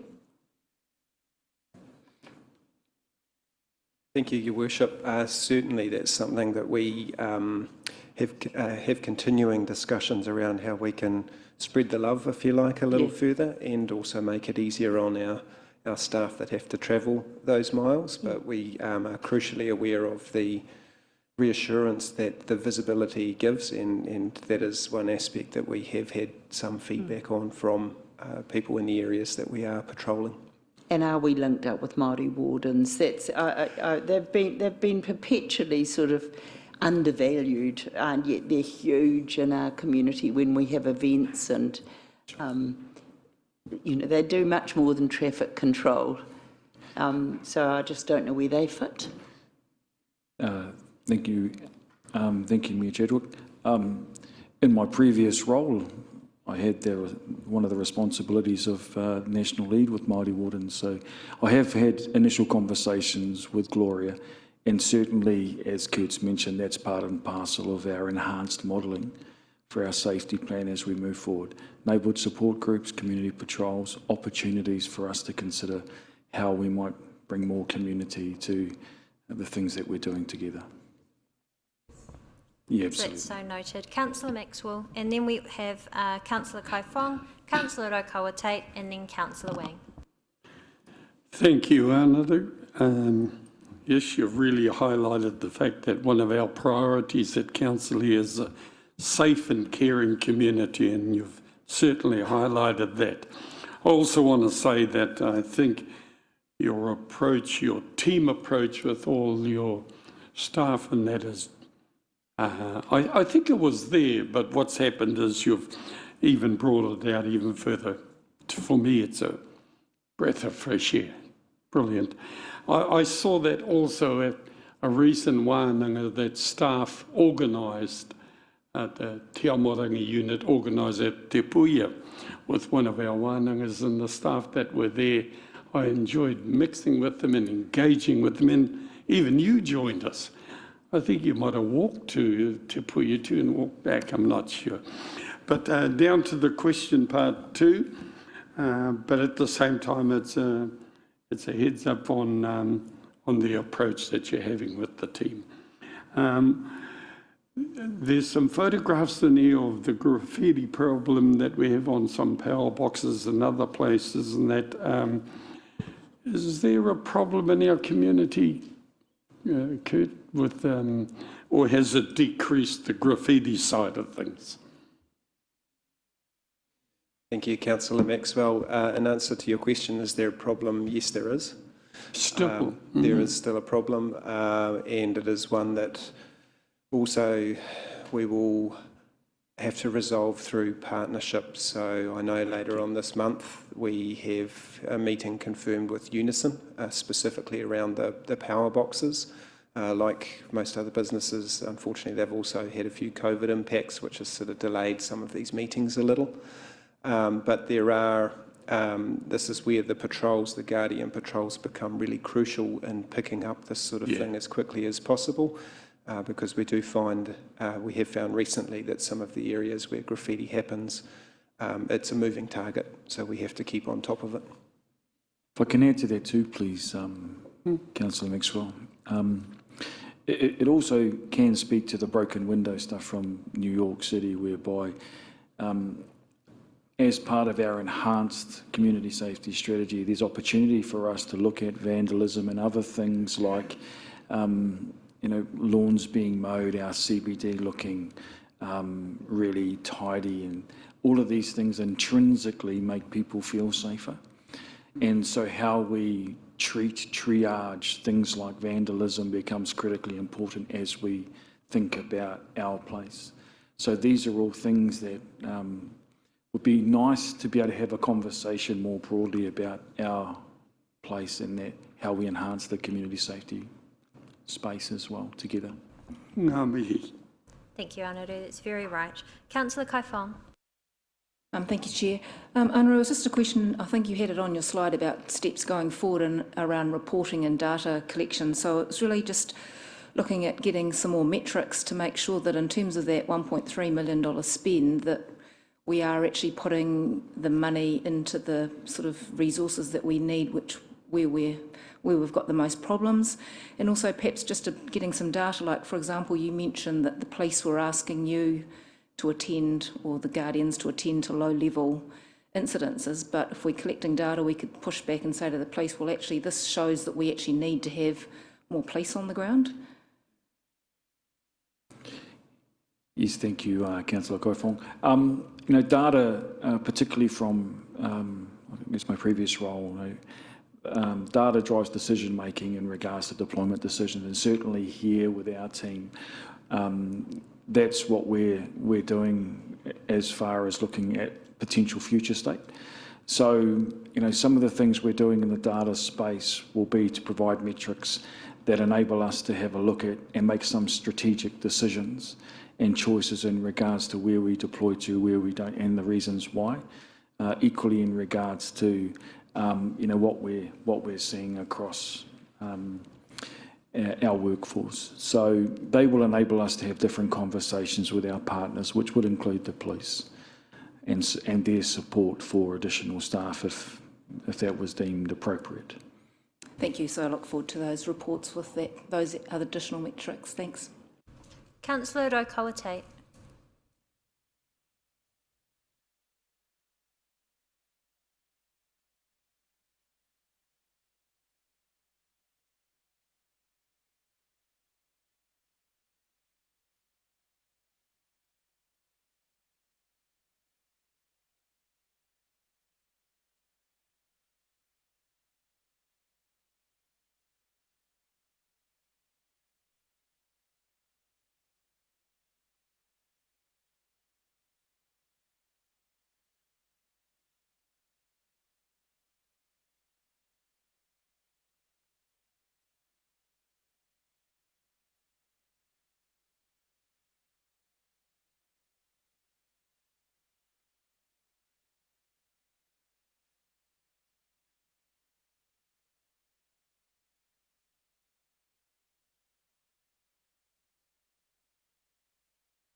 Kia ora, Councillor Lokote. Thank you for the question. In brief, yes. And you're absolutely right. These kind of relationships between local government, central government, our community leaders, our business leaders are critically important if we are going to address the social wellbeing position that we have here in Rotorua. And so I can say earlier this week, Rosemary Viskovich and myself met with the Regional Commissioner from MSD, but my colleagues and other executive members are meeting regularly with our other leaders around all of the issues that you spoke to just there. I guess that's what I'm saying to us, is that the opportunity in front of us now is to really lean in to the community wellbeing stuff, so that we're dealing with the issues that underlie some of the stuff we're wanting to address in the community safety space. So I really appreciate your question. I think it's absolutely on point to what we're doing in the backgrounds to enable us to have different conversations around wellbeing. So thank you. And there has been considerable amount of work, partnership and progress that has happened over, I'd say, the past year anyway. So I might just flick to JP, who's sitting next to me, taken over from our Chief Executive this morning, ask him to answer your question as well. Thank you, Councillor Rokote. Thank you, Madam Chair. And I'd probably just adding something that our Chief Executive has said before. Our role is limited, so actually our function is really important in coordination and ensuring that we're passing on the right information and getting the right agencies to talk with each other. And I think that's been a key focus for us. So Anaru's right with the work we've done and making sure that there's a connection between police, MSD and some of the other providers that are working within our community to try and join up those aspects. And where there is gaps, we've obviously put ourselves in that space of improving the community safety initiatives that we can do. So probably first and foremost, it's that coordination and that discussion between those key agencies on solutions to some of the risks and problems we see. Thanks. And if I might add to that, there is much work to do too. We know that there's much work to be done together in this space. Yes, absolutely. Now we'll go to our final two questions on this, Councillor Wang and then Councillor Bentley. Thank you, Madam Chair. Thank you, Anaru, and thank you, Kurt. I have a few questions here, but firstly I'd just like to say, yesterday I heard an analogy from at the farewell of Principal Patrick Walsh of Jumper College at his farewell event, and it was along the lines of, people would judge us, people from outside would judge us, but if we do not have hope and if we do not have confidence in ourselves, then we're fighting a losing battle. And I think that applies perfectly to the situation here right now. There will be people that will be judging what situation we are in right now. But if we don't have that hope and if we don't have that confidence in ourselves that we can actually implement all those changes and we can actually improve this situation, then we will be fighting a losing battle. And I really appreciate this report today and all the efforts that you guys have put in, and especially you, Anaru, only been in here for 6 weeks and been with quite a large issue.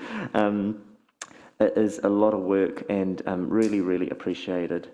I'm really excited to see the improvement that will be coming through as well.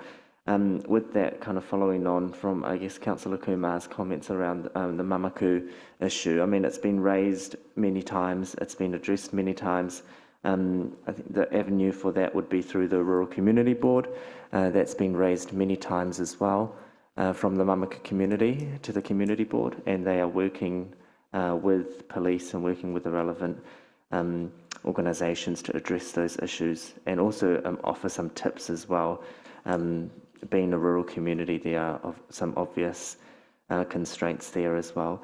But I guess kind of following on from that, from the kind of individualised approaches to individual issues, in our long-term plan discussions, we talked about community hubs, and I guess with the topic of community safety, utilising the community hubs as an avenue to kind of get a bit more localised, a more localised approach with the community.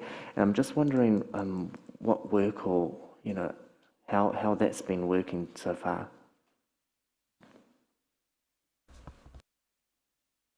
Thank you, Councillor Wing. I've just asked Rosemary to come up as we had a meeting earlier in the week with our Tātou Pounamu group in the east side. So I'm just giving her about 30 seconds to think about something to say in relation to that, because it's probably the most mature model at the moment. Through you, Madam Chair.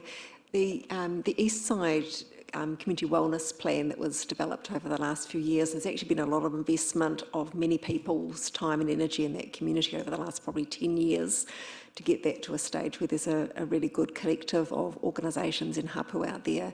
One of the things in that community wellness plan is around a community hub, and we had talked with the hapu representatives earlier this year and have just been trying to get some resource together to support the some intensive work to look at developing that community hub out there.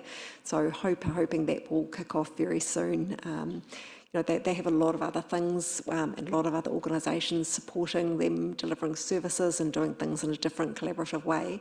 And the idea around a community hub is how does a facility support that way of working and be great for that community going into the future. So that's one that we're particularly working on. And I think the Fordlands community is also doing some work around their thoughts around a community hub. So there's a number of groups with some maturity in the organisation, and we're not the only partner supporting. They're also getting support from Internal Affairs, from MSD and others. We're working alongside those to support the community aspirations. Also, Councillor Wang, we are looking for opportunities to engage with our communities. And so, as examples, we've got a lot of stuff going on in communities. By that I mean new playgrounds as an example. Now, we see those kinds of things as opportunities for us to take a listening post, for our community wellbeing team to go out to our communities at those times and to think about what our communities are saying to us about the things that they need in order to live that thriving life with their families. And so part and parcel of one of the challenges and opportunities for our team is to look for opportunities to create community hubs, and they'll all be in different states of readiness. But if I can assure you now that one of the things we want to do is make sure we are engaging with our communities in ways that makes it feel like that is we're doing things together for communities with communities. So this is something we've been very strong about as our collective. So if councillors want us to go to any places and spaces, we are most willing to go collectively together. Thank you, to create those hubs. That was a perfect explanation there, and I think a perfect example would be the recent playground opening in Kangaroa to uplift the community there and provide them with a playground facility that they haven't had before. My next question was just around, it would be a question. During our induction process, we went to the City Focus, the CBD, Te Manawa, and we did have that discussion with the police and also had the CCTV in action. I think that was actually really useful for all of us to kind of see that, seeing it in action. And then later on, I remember a few meetings ago, I think last year, when we had the video playing of how the fishbowl and support the police in targeting the antisocial behaviour. I'm wondering maybe a possibility in the future where, if we do have that opportunity again to go out and I guess see the fishbowl or CCTV groups in action. Can I just jump in there? We did have a suggestion from Anaru about potentially holding a workshop on community safety. Now, just have a quick look around the table. Is that something that would be interested in? Yes, I'm getting a lot of nods. So how about we save that until then, and we'll work with Anaru to get that happening quite quickly alongside the managers and team. Does that sound good? Great. And my last question, something really positive, the reopening of the night market, and I do note that the Sunday farmers market has been delayed until I think later on in the year, hasn't it?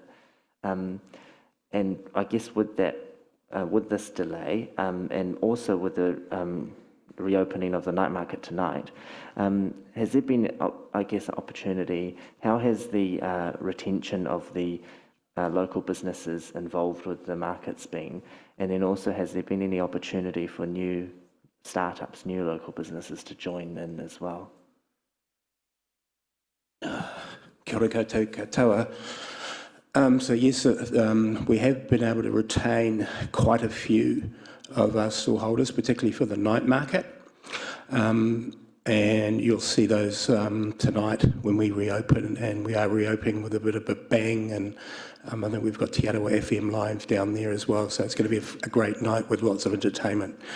And as far as the farmers market's concerned, we've always struggled to get a good range of produce that meets the farmers market criteria. We're not a great growing region, and so we're working with those stallholders that want to continue with the farmers market and bring a wider range, a different range of produce to make it more attractive and attract more people.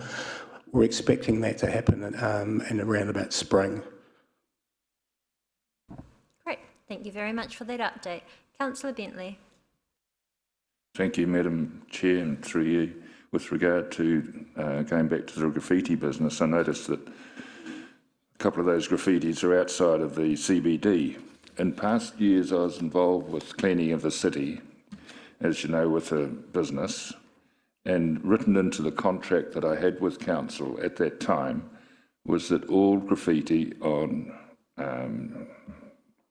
unison boxes and street furniture, etc., had to be removed by 8 o'clock in the morning, and that was part of the contract. Is that now no longer part of the cleaning contractors' duties? Has it been removed, and therefore are we lowering the levels of service through leaving it out? Thank you, Councillor Bentley. There are a number of contractual agreements around graffiti. I would just have to check that particular element. I wouldn't be comfortable just confirming that right now, but I'd be happy to come back to you on that. What I can comment on is, which I'd sort of touched on earlier, is that we do know that the people that generally respond to the cleaning have also been impacted through staff numbers and through the COVID side of things as well. But what we're seeing now is that we are starting to see an uptick in how quickly those are addressed. But I'm happy to come back to you with confirmation on your question. Through you, Madam Chair, probably just adding to what Kurt has said. Obviously, this change that occurred, I think Her Worship's time in charge of Rotorua Lakes Council, so this is approximately 9 years ago, more than 9 years ago. It had moved from a contracted state with an external company to being run through Infracore. So again, this is one of these questions about service level agreements that was established probably a decade ago. So we will have to just go and check back in with Infracore as to where this sits in their normal service level requirements. Yes, we'll do that. And sorry, Mr. Hurd had a question. Thank you, Madam Chair. I was just listening to the presentation, and I commend the Council on the initiative to set up this position of community wellbeing, but I see that safety is included. And without safety, there is no wellbeing. And I'm really in the same camp as Merepeka on this one. I think we need to have some hard analysis in here around the safety issues so that we can actually see the trends with things like crime, antisocial behaviour, car conversion, shop break-ins, whatever they are. home break-ins, and actually measure the trends. So we've got some KPIs, some hard stuff to measure our progress against. So I'm just asking for that. Yeah, thanks, Mr. Hurd. So one of the pieces of work we've engaged in is Dot Loves Data. And those of you who know previous Mayor of Wellington, Justin Lester. And so part and parcel of that is for us to be able to really interrogate the data down to those types of mesh blocks so that we can really have a good look ourselves and then be able to work out what our activity would look like collectively around community safety together, which I think comes back to your point, Councillor Kaifong. And so we have that in train at the moment in regards to us using the data to drive our decision making. And so, part and parcel of that will be connecting with our data strategy and ensuring that we have data scientists who can interpret the data. But equally with that, it's about local knowledge.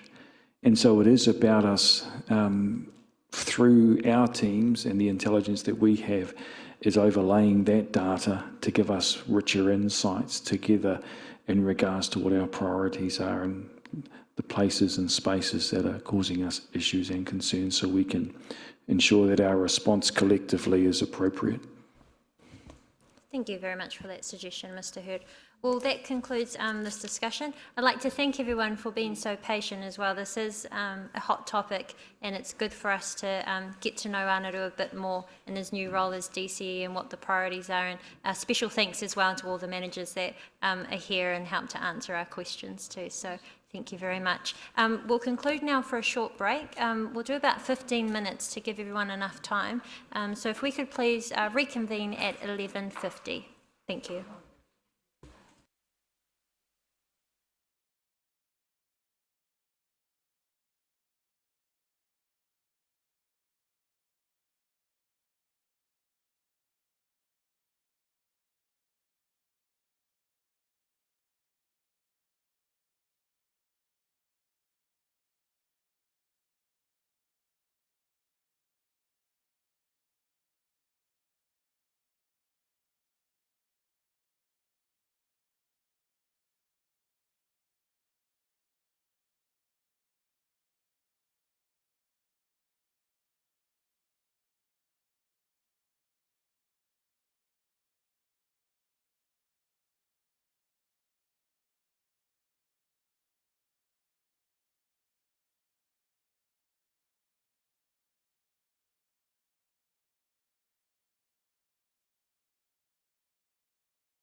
Welcome back, everyone. Thank you to those who may be online for being a few more minutes patient.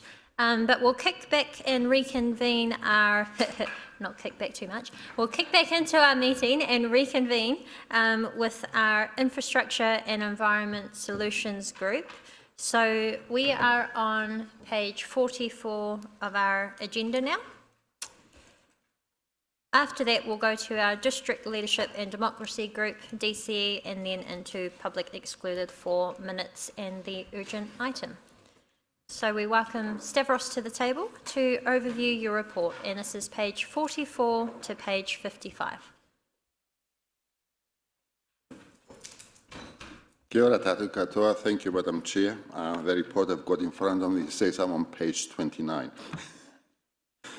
I will follow through.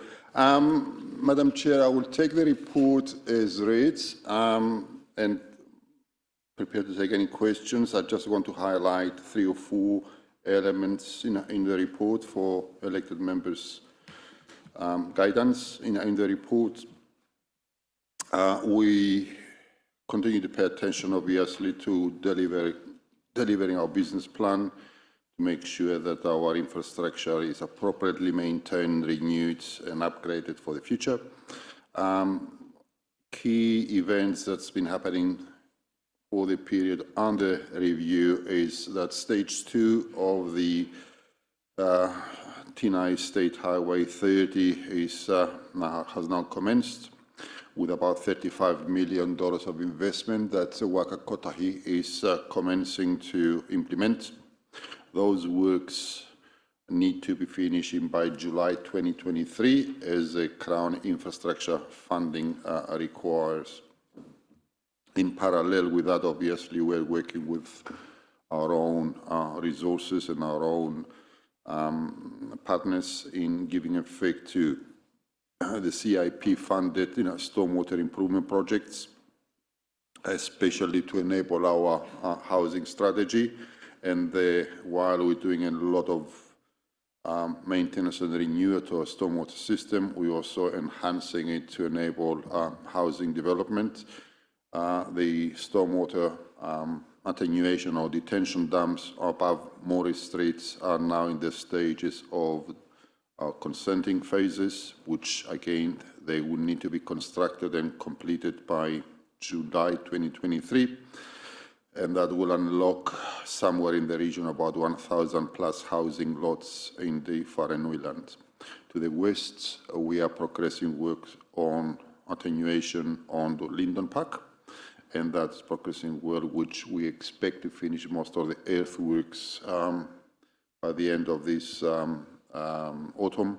And there will be a lull or a pause until we go through the winter, and we recommence again in the spring and summertime. We are also progressing the consenting process for the upgrade of the treatment plants, the main treatment plant, which will enhance its full capacity and quality treatment. And again, 2 primary objectives behind that is to enable our wastewater system to accommodate our current and future growth, and also to meet much stringent and higher treatment standards and give effect to our agreements with CNI in terms of our future sustainable treatment process in the forest. We're also working with the government on and off, the Department of Internal Affairs, about progressing the government's expectations or approaches towards the announced 3 waters reforms. While the bill is still, there was no certainty about when the bill will go into Parliament to be enacted into the water services legislation. The government has set up a transition unit, and they continue to seek information from the local authorities about our activities, our staff, our approaches to asset management, risks, and so on. And we collaborate with them to provide the necessary information. But of course, in the future, we'll have to sort of be informed in terms of our position once the bill has been enacted or has been, has passed through the stages in Parliament for adoption. The final thing in terms of our business plan for this financial year, the majority of our projects are progressing okay. There are 2 or 3 areas where we are making some judgment calls at this point in time because of the supply chain, COVID restrictions, the sector constraints and capacity, whether it is prudent to continue to deliver some of these projects or not. For some of these works we do not consider to be, let's say, crucial or critical to the safety or to our capacity of the system. We reviewing whether the prices we get and the timing of it by the contracting industry are appropriate. And we're talking about perhaps 1 or 2 rural seal extensions, some road rehabilitation projects that ideally should make them, but we think that if the pricing we get from the sector at the moment, because the demand and supply is so unbalanced, far exceed our estimates for this job, and we will make decisions over the next few weeks as to whether some of these projects can wait to the next construction season or not. We haven't made the decisions, but we'll advise elected members once we decide, what our approach to that would be. So that's all I wanted to highlight, and more than happy to take any questions elected members may have. Thank you very much. Thank you, Stavros. Councillor Donaldson. Thank you, Madam Chair. Through you, Stavros, just the last item in your report raises a couple of red flags, I think, for me, regarding pressure from the Regional Council to accept geothermal discharges to sewer. I get it for bathing water from geothermal, but what other geothermal inputs are they looking to put into the sewerage? And you've highlighted the potential risk to the biomass, but also my understanding is that geothermal water contains nitrogen and phosphorus at high levels. So going up to 8.7.2, where we're working on an MOU to get an allowance for extra nitrogen from new builds being handled by the wastewater treatment plant, what are the implications of if we have to accept geothermal water into the wastewater treatment plant for that MOU and those allowances under our consent? That's my question. Yeah, thank you, Deputy Mayor Donaldson. I think that is a dilemma and a challenge we do have, because as you're aware, we do live in a geothermal activity in a zone. We'd have, I think, my numbers might not be 100% accurate, but in excess of 300 boreholes, in the district at the moment, which serves both residential and industrial and commercial premises. From time to time, these boreholes, suffer failures because of casing, degradation, poor asset management, and so on. And historically, the interim discharge of geothermal water was going into the stormwater system. But as you're aware, in recent times, the regulatory authority, which in this case is the Bay of Plenty Regional Council, has issued abatement notices or even initiated some procedures of possible prosecution if we are discharging geothermal water into the stormwater system because they believe that it's got a toxic effect on the receiving environment like streams and rivers and so on.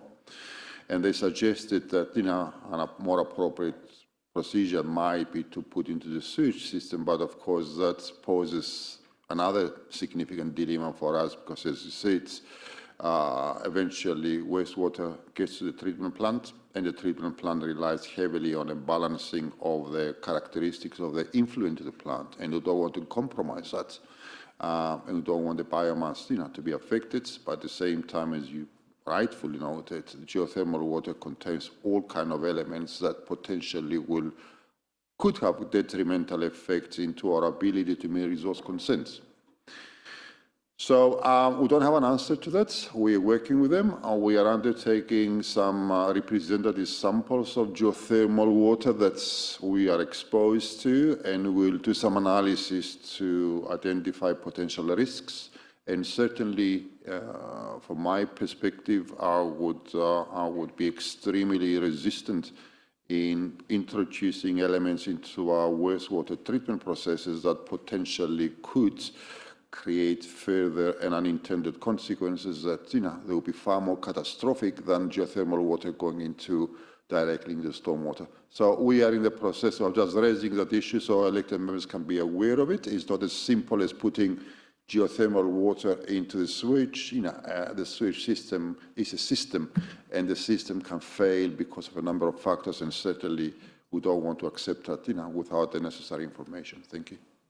Thank you for that answer, Madam Chair. And just a brief comment, I support the approach Stavros and his team are taking, because for me, our plant is there for wastewater, and wastewater, to me, does not include, it's water that's been used by humans for personal or business purposes. And I remember well the Tikateri plant that was set up to strip nitrogen out of the geothermal water from Tikateri, which they've long since abandoned as a project, an intervention for the lakes. So I wouldn't want to see our wastewater treatment plant being used de facto to strip naturally occurring geothermal water of its nitrogen and phosphorus. That's not the purpose of our infrastructure, or that piece of it anyway. Thank you. Thank you. Thank you for clarifying that. Were there any more questions? I did just have one question on something that you raised just in your verbal report about, were you referring to the transport road rehabilitation in regards to potentially deferring construction works until the next season? Okay. How does that work in terms of what we have budgeted for? And I'm just making sure that if it falls into another financial year, which I'm not sure what the construction season is, but if it does fall into another financial year, that we aren't going to instead use that money for something else and therefore have to debt fund construction works in future? No? Okay, that's good. So it's just simply a deferral and it will be picked up at a later stage. Excellent. Okay. Thank you very much. There appear to be no further questions. Thank you, Stavros. We now go to our District Leadership and Democracy Group, and I invite Una to overview her report. Thank you, Chair. Good afternoon, I believe it is now, councillors and members of the committee. I'm going to take my report as read, but I do want to highlight within the report a major milestone that we went through yesterday, and that was the first hearing of the local bill in government. Our sponsor, Tamati Coffee, made a wonderful introduction to the bill, setting its context for Rotorua in itself, and then a bit of history as to where we are at today in terms of the thinking around representation for the Greater Rotorua. There were 12 speakers from across the various parties. The majority were in support of the bill being passed to the next stage, which is the Select Committee, and that committee that it is going to go to is the Maori Affairs Committee. There was a party vote called for, and that landed in a result which was in favour of 77 to 43. So successfully going through that gate, I suppose, the local bill has been submitted to the Maori Affairs Committee, and last night at about 6:30, submissions opened on this local bill. So the government and that committee are moving at haste to get through and work their way through the process. What happens now is a submission period, and submissions are being called for with a closing date of the 20th of April. And then the committee will go from there. I thought it would be a really good opportunity to play Tamati's introductory speech that he did in the House yesterday, and for us all to be able to see how it was presented and how the beginning of the first reading went through. So we're going to play that now, and if anybody is interested in seeing other presentations from other speakers, I do encourage you to go onto the parliamentary website. All of the speakers are isolated, so you can view them one by one, and there were some exceptional speakers. In terms of support, we had some fantastic support, and I do want to recognise Rawiri Waititi for a total support from himself and the Māori Party there in addition as well. We have also isolated a couple of those presenters and have them on our own Let's Talk Korero Mai engagement platform, so that our community, should they wish, can go and view those presentations as well. So thanks. Isabel, if you could play Tamati's speech. Thank you.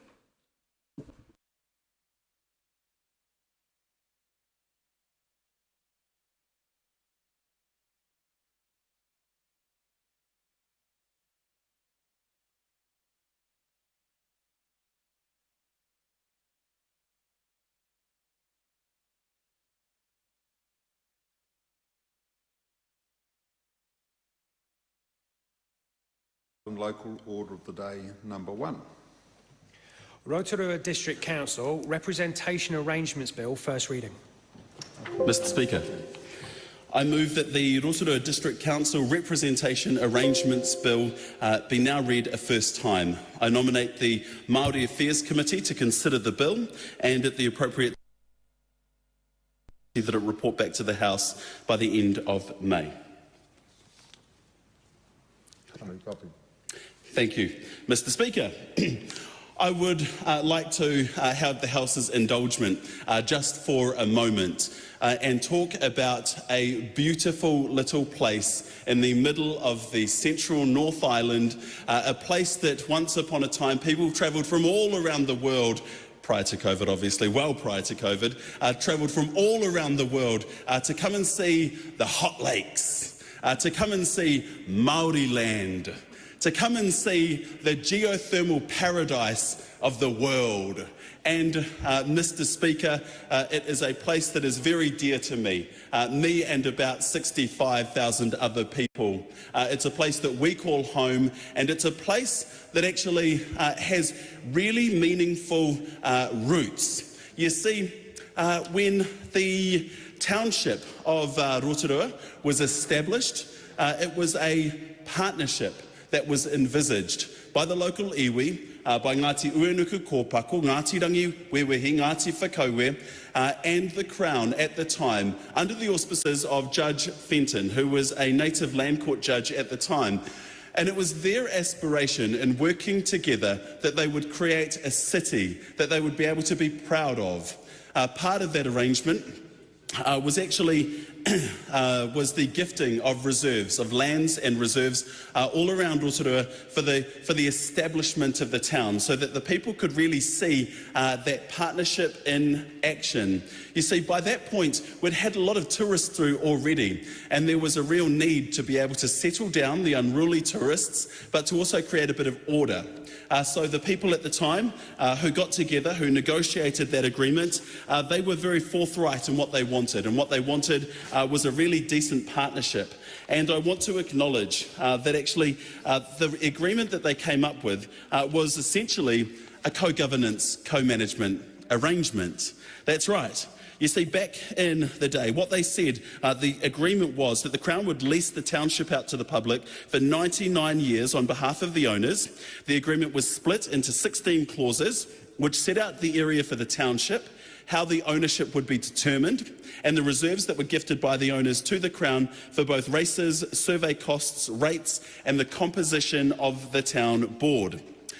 Now, while the township scheme was widely publicised and initially successful in attracting leases, the delay in the establishment of the proposed railway, a national economic downturn, as well as a very significant eruption that happened at Mount Tarawera in 1886, it led to a string of defaulting leases, contributing to an enormous loss in expected revenue.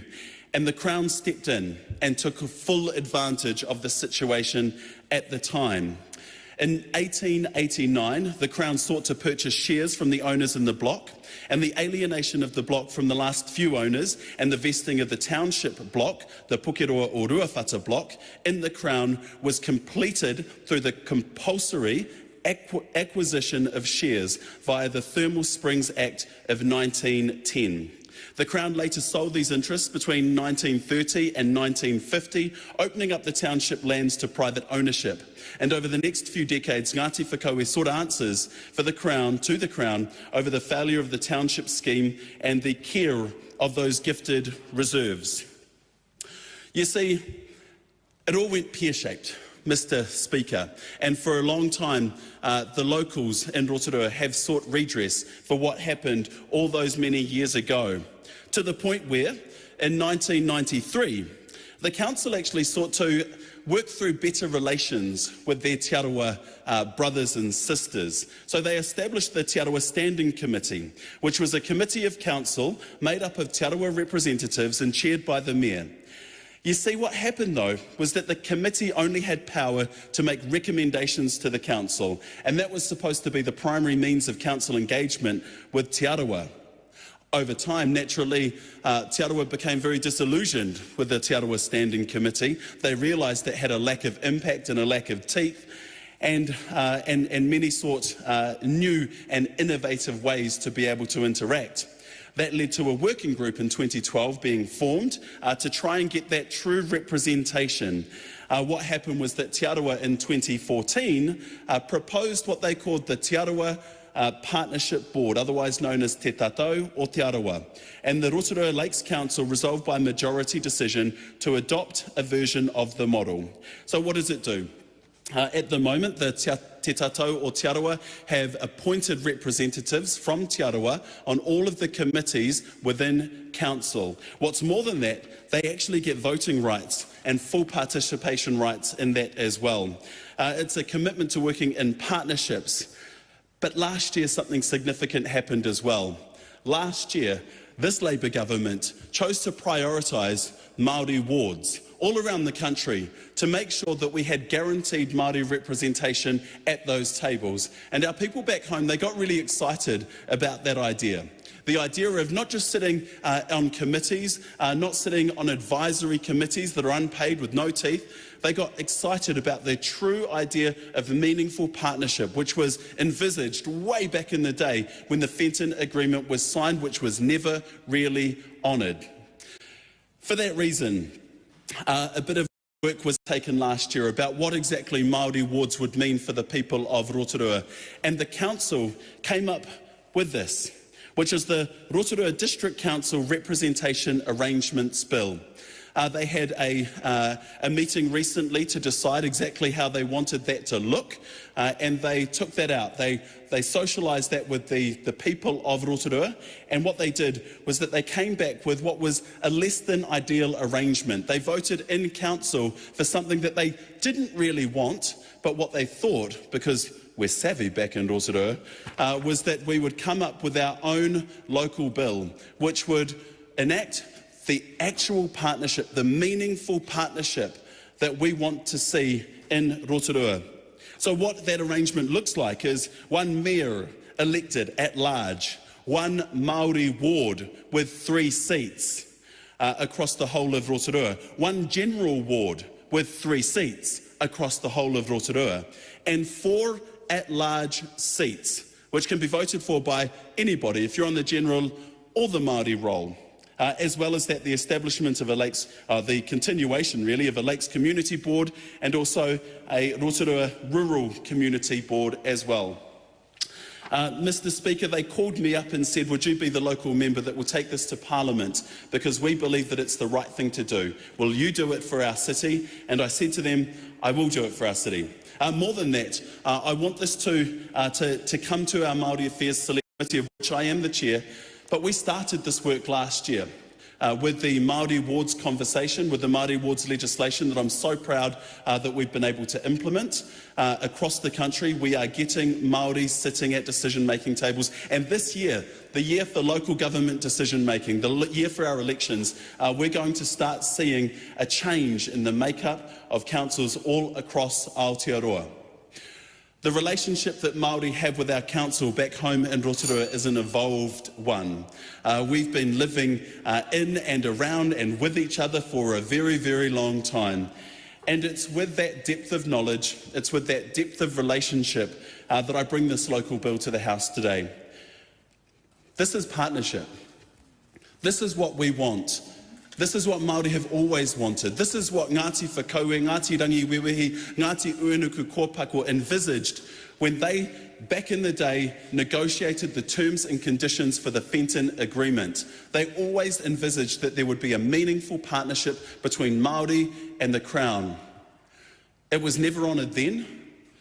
In the various iterations that we've had since, it's never really been honoured. And this is what they want. The Treaty of Waitangi guarantees us as Māori tino rangatiratanga and the mana motuhake to be able to make decisions about what we want, how we want to be represented. And I'd like to say that, we would have already had that, but we haven't. And that's why we're here now. And it's part of a larger conversation because there are councils all around the country right now that are talking about the idea of co-governance. It's a very important kaupapa, and I know that many councils will also this year be asking themselves the same questions. What is the ideal situation for us? We should never forget that the city's foundation of Rotorua was built upon a unique relationship between the Crown and tangata whenua, the good, the bad and the ugly. The Fenton Agreement should be remembered as being an integral part of our shared communal history as a city, but this local bill is going to take us into the future. It's going to make sure that Māori are sitting around the decision-making table to be able to make great decisions for the future of the town that is the geothermal paradise of New Zealand. Thank you, Mr Speaker. I commend it to the House. The question is, will the motion be agreed to? Mr Speaker. I call Simon Watts. So with that, we now wait and eagerly follow the submission process and the next steps. So happy to take any questions on the rest of the report.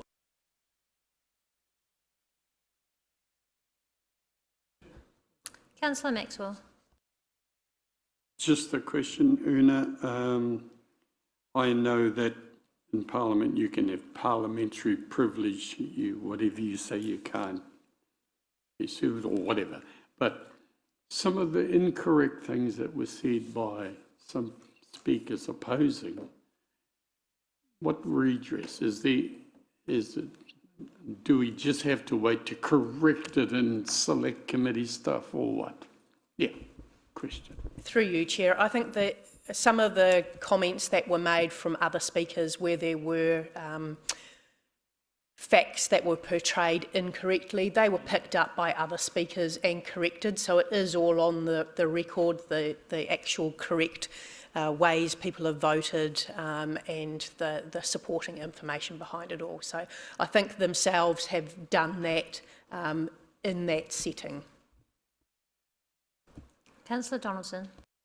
Thank you, Madam Chair. Una, I haven't had a chance to go on the website yet, but submissions to the Select Committee, they can be done online, can they? They can, yes.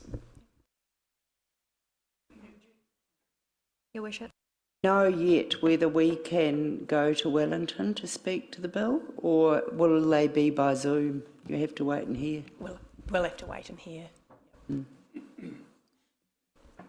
Okay, there appears to be no further questions. Just double checking there was no questions regarding the report either. Were there any? Yes, Councillor Yates. Kia ora, and through you, Madam Chair, I do have a comment, and it is just around the layout and especially the traffic light system of seeing where things are at. I found that really helpful, so congratulations to you and your team, Una. Thank you. I did just have a quick question regarding the report around the Easter Sunday trading policy.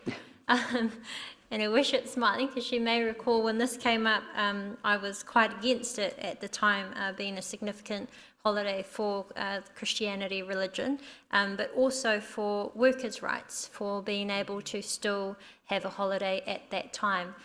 When the decision was made, we had tourism booming, and of course that was the understandable reason why it was supported at the time. But I just wondered, in the report, and sorry, for members, I'm on page 56. In the report it says that Council's policy for it has a 5-year review and that the policy remains current. So just double checking, as that was a decision of Council, why that won't be discussed again for us, and just in line with other policies or bylaws that we have, when they come up for review, they do come for review to the Council table to either approve and continue or to change or alter if needed. Thank you. Through you, Chair. So the Easter trading Sunday policy remains consistent with the current legislation that we have. So there are no amendments to it. So in essence, it is the same. Therefore, we were just acknowledging through this report that particular policy is still upheld, and there are no changes to it. So that was the process there. If the Council does wish to see a formal review done of that, then we would seek your guidance on that one. Could I speak to that? I suggest it is the law. It's not for us, it's now for government workplace protections to be the monitoring of the law as it stands. So we only have to, well, not only, but we must adhere to our workers' rights being protected if they are perceived to have been coerced into working on that day. So it is for central government to monitor, and the right lines for any workers to take it to workplace, not council policy. The policy is to make sure you're not coercing workers into having to work against their will. Okay, no, thank you very much for that answer. Well, there appears to be no other questions, so we'll move on. That's all we have for our operational report, and I now need a resolution to go into public excluded. So the two items that we have on the agenda are the confidential minutes of the Operations Monitoring Committee held 3rd of March, and also the discussion around the Rotorua Lakes Program sewage scheme funding. Now, the reasons for going into confidential are because of commercial sensitivity, to enable commercial or industrial negotiations, and due to an obligation of confidence and to protect the public interest. May I have a mover and a seconder for this motion? Moved by Ms Bray, seconded by Councillor Yates. All those in favour, please say aye. Thank you, and we'll just give a few minutes before we head into confidential.